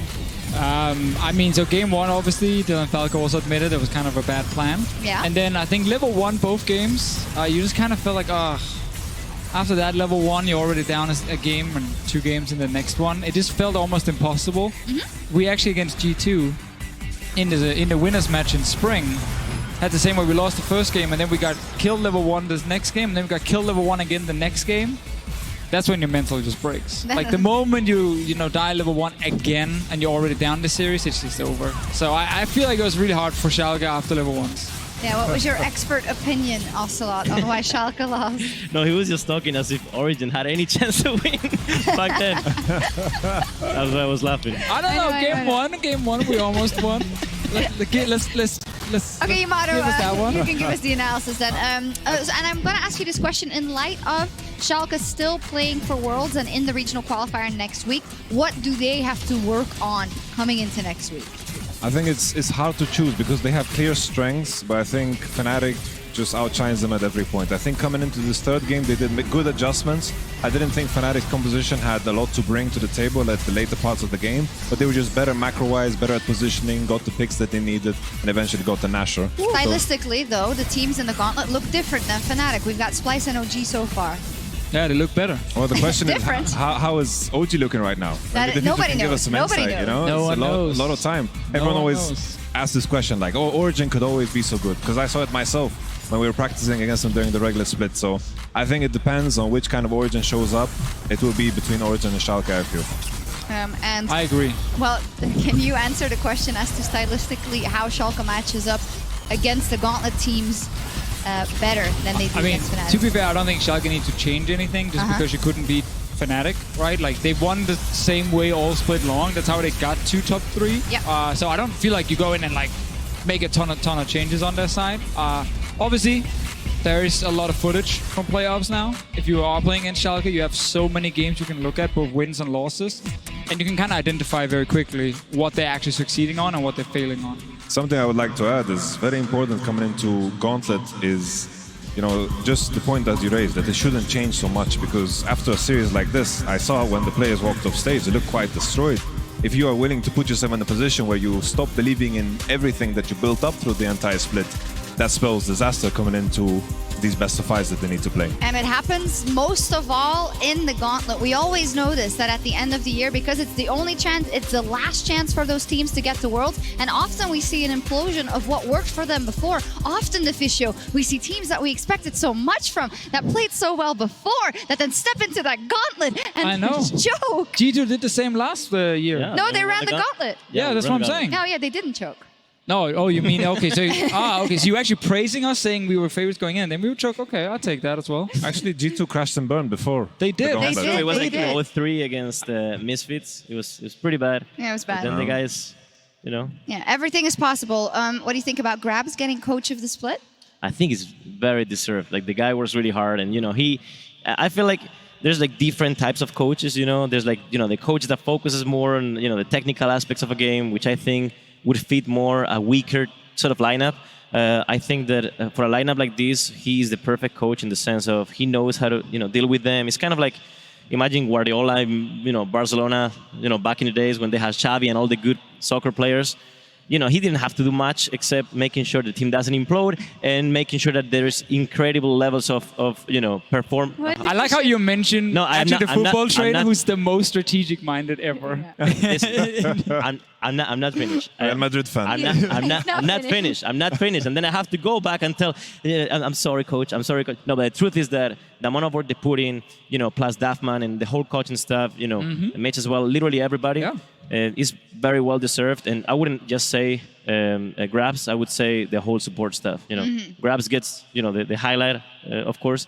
But it's the whole support staff. Yeah, it is. It must also be pretty hard sometimes that your players will literally want to play 20 different champions. Yeah. And you have to decide with the player. Like, managing that is so like, there's so a lot hard. of things happening. I see that first person, you know, and it's so incredible. I would go crazy. It just gets even more difficult. Yes. We'll talk more about G2 and G2 versus Fnatic in just a bit. Finally, on this series, the key up player of the series was Broxa with 48% of the votes. We were thinking maybe he doesn't deserve it because he tried to 1v1 that Sejuani in game 2, and that was like... But anyway, he did really, really well. He's also turned into a car, apparently, so that's great. Just kidding. It is, of course, the key up player of the series. Broxa, who, to me, was very resilient in the interview. We had a lot of question marks about the mental state of Fnatic, and especially Broxa, who said that the loss last week hurt him a lot, Carlos. So I know there was a bit of banter here and forth, but what do you think is going to happen in that series tomorrow? Yeah, Broxa, it feels like is a catalyzer for when Fnatic does very well, and his listening is proven to be, you know, really good as well. I don't know as much about the game, so I can't tell you that much about in-game, but I can see what I can see, and he's very, very active sometimes. However, I think that Jankos, like in my opinion, I don't know how it's going to end up, but in my opinion, will be the MVP of the split. He is just, you know, I think he's just superior, and in a normal day, in a normal BO5, I think everything should come together in our favor. But yeah. When if you look back on it now, it went all the way to 5 games, you know, and going into that series, the expectation was that G2 would set aside Fnatic.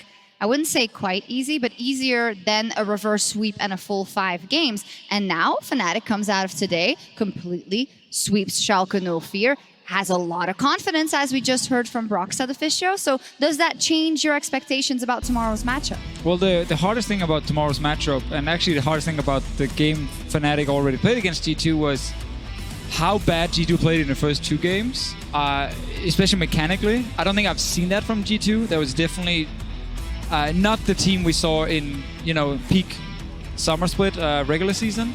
And I think if they come in tomorrow, having focused a little bit more maybe on actually getting ready for the series like individually as well, so they are actually on form from the start. Wonder was killing it in World of Warcraft. I just saw it. We heard was. that. He- He's he- No, I again saw- today, yeah, he's apparently. farming with the mage. He's just killing it. Yeah. Right. He's So- ready. There is a chance we get He's the ready. same start to the I'm series. just saying, in the PGL before G2 played, it was brought up. No, Odoamne Yeah, actually. he brought it up had- already. What do you call that? A tattletale?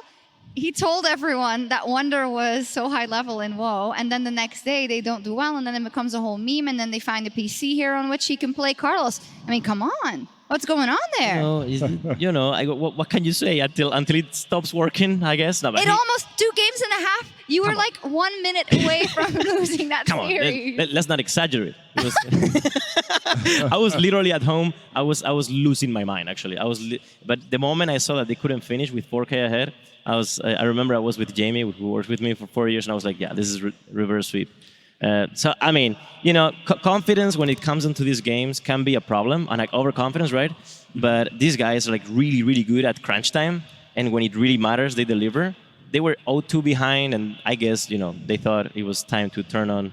And ban TF. Ban TF and Well, turn that's on probably the- a no-brainer. To be fair, that third game, I feel like Wunder's Kled was what turned it around. Oh, yeah, maybe, it was like 9-3 or maybe 10-3 playing mage maybe helps us in some kind of regard. But I also wanted to point out, in terms of the first 2 games, I think the strategy they wanted to try to deal with the TF with the Shen, the Morgana, Zaya to counter the cards didn't work. They tried to counter the Yumi, didn't work with the Mordekai's the TP on top. But this was I saw it the first time some days ago, and I was like, oof, it was a rough one. Was it a misplay or did it just not work, Yamato? Both.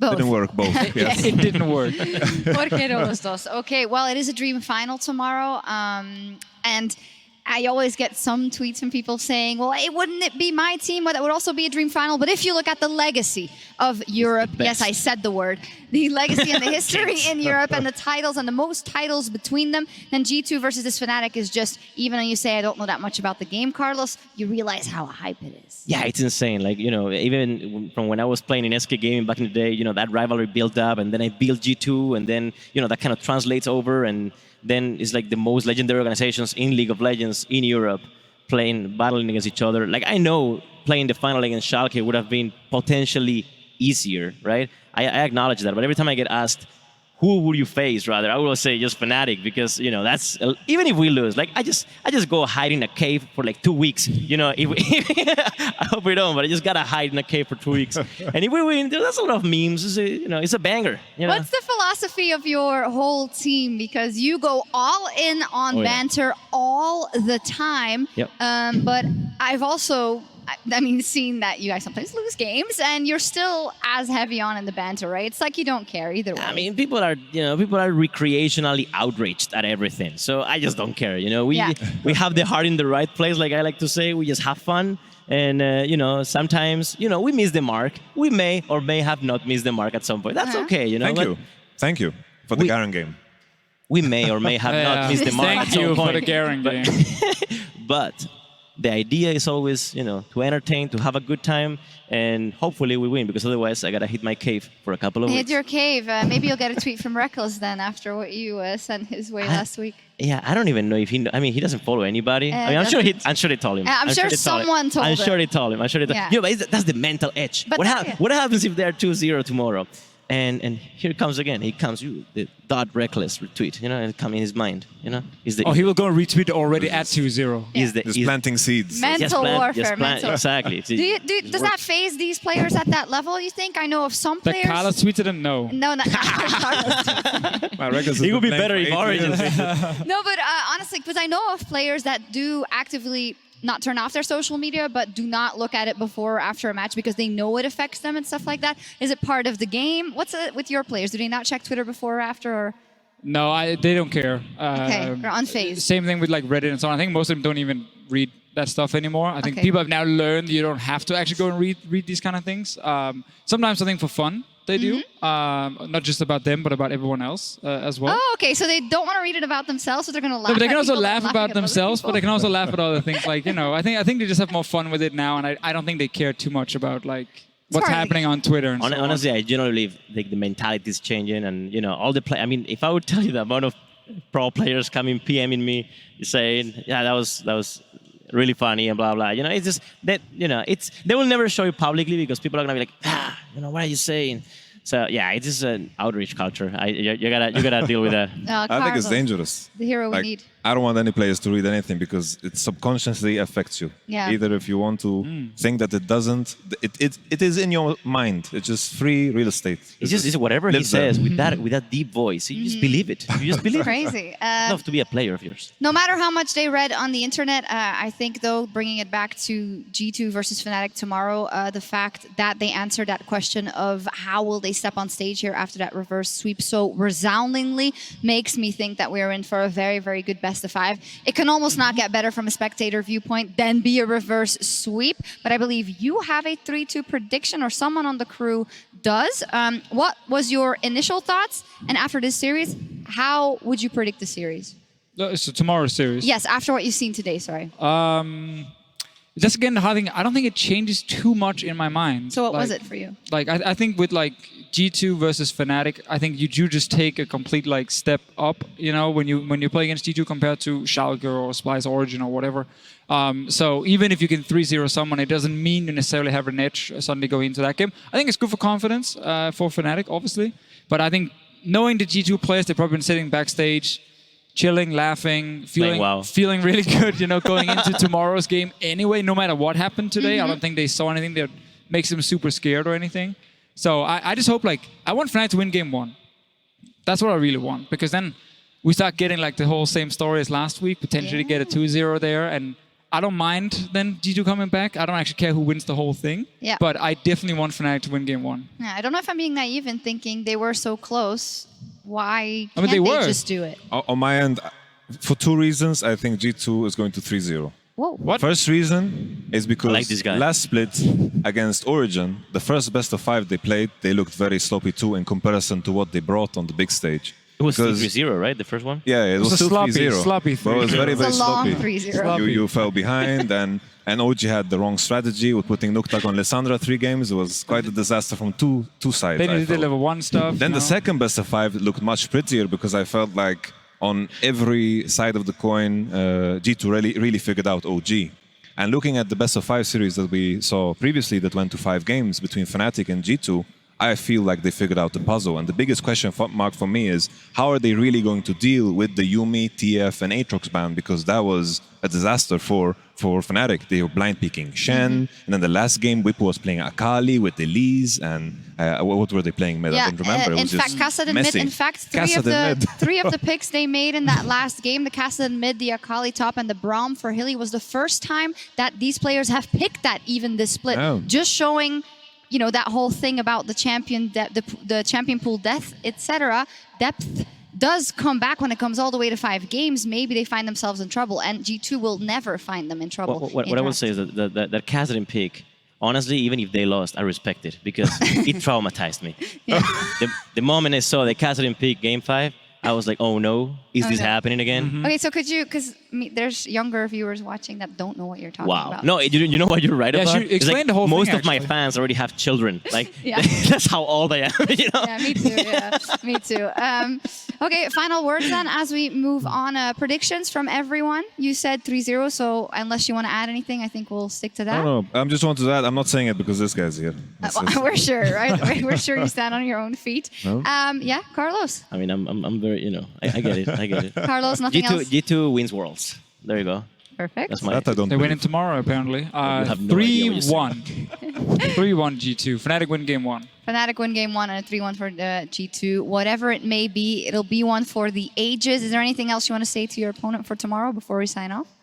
At Reckless.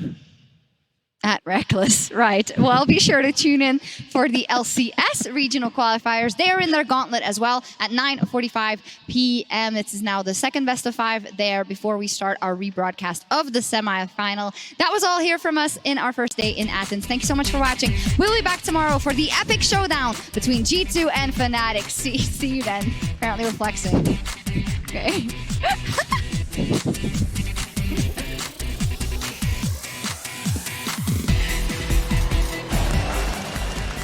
Kalisfera Atina! Athens, I present to you your semi-finalists, Schalke versus Fnatic. But now Reckless in the midst of the team. Odoamne on the backside. It's going to be a big Aatrox fight. Can Odoamne find it? Reckless is taking down Ignor. Proxen now on the retreat. Odoamne can't get anything. He does manage to get a bit of a heal up, but it's not enough. It's a double kill for Reckless. Has to debate. Where does the CC go? Upset though. Might just find the damage. That's the shutdown. He's so incredibly low. Reckless hasn't even entered the fight yet. Trick just gets deleted. The Xayah does so much damage with Schalke. That's all she wrote. In game one, Fnatic show up and they smash the competition. The Karma pick is only really good when their bot lane is doing really good in the game or ahead. And because of some draft errors and play errors, their bot was very strong. So I think in this game it'll be better. Well, the pipe could be massive. Hook is going to go in, is going to connect with Ignor. Abadagi now coming over the wall. Fnatic have they bitten off more than they can do. They set their eyes on Trick when he flashes out to safety. Proxen goes in. First blood, the Sonic Wave, but Abadagi now caught in the midst of the Fnatic beat grinder once again. Just nothing they can do. They must make the play. Trick goes in. Hillsang once again caught out, but he's going to dash out to safety. The Ezreal ulti does so much damage. Boom, that was huge. Fnatic are here to dominate. They are not shaken from their series versus G2, and they will move up to match point in the semifinal. On top of being able to get some plates, they now have their eyes set on mid. Fnatic trying to match the play, trying to look for a little bit more. The flash out too. Brox is too clean. Carries are still alive, they're still untouched. Twippo goes in, he's trying to save the day. He does so much damage. The resets are there for the Pike, and it does not matter how hard you scale. Fnatic will out execute. They sweep aside Schalke no fear, and they say G2, we are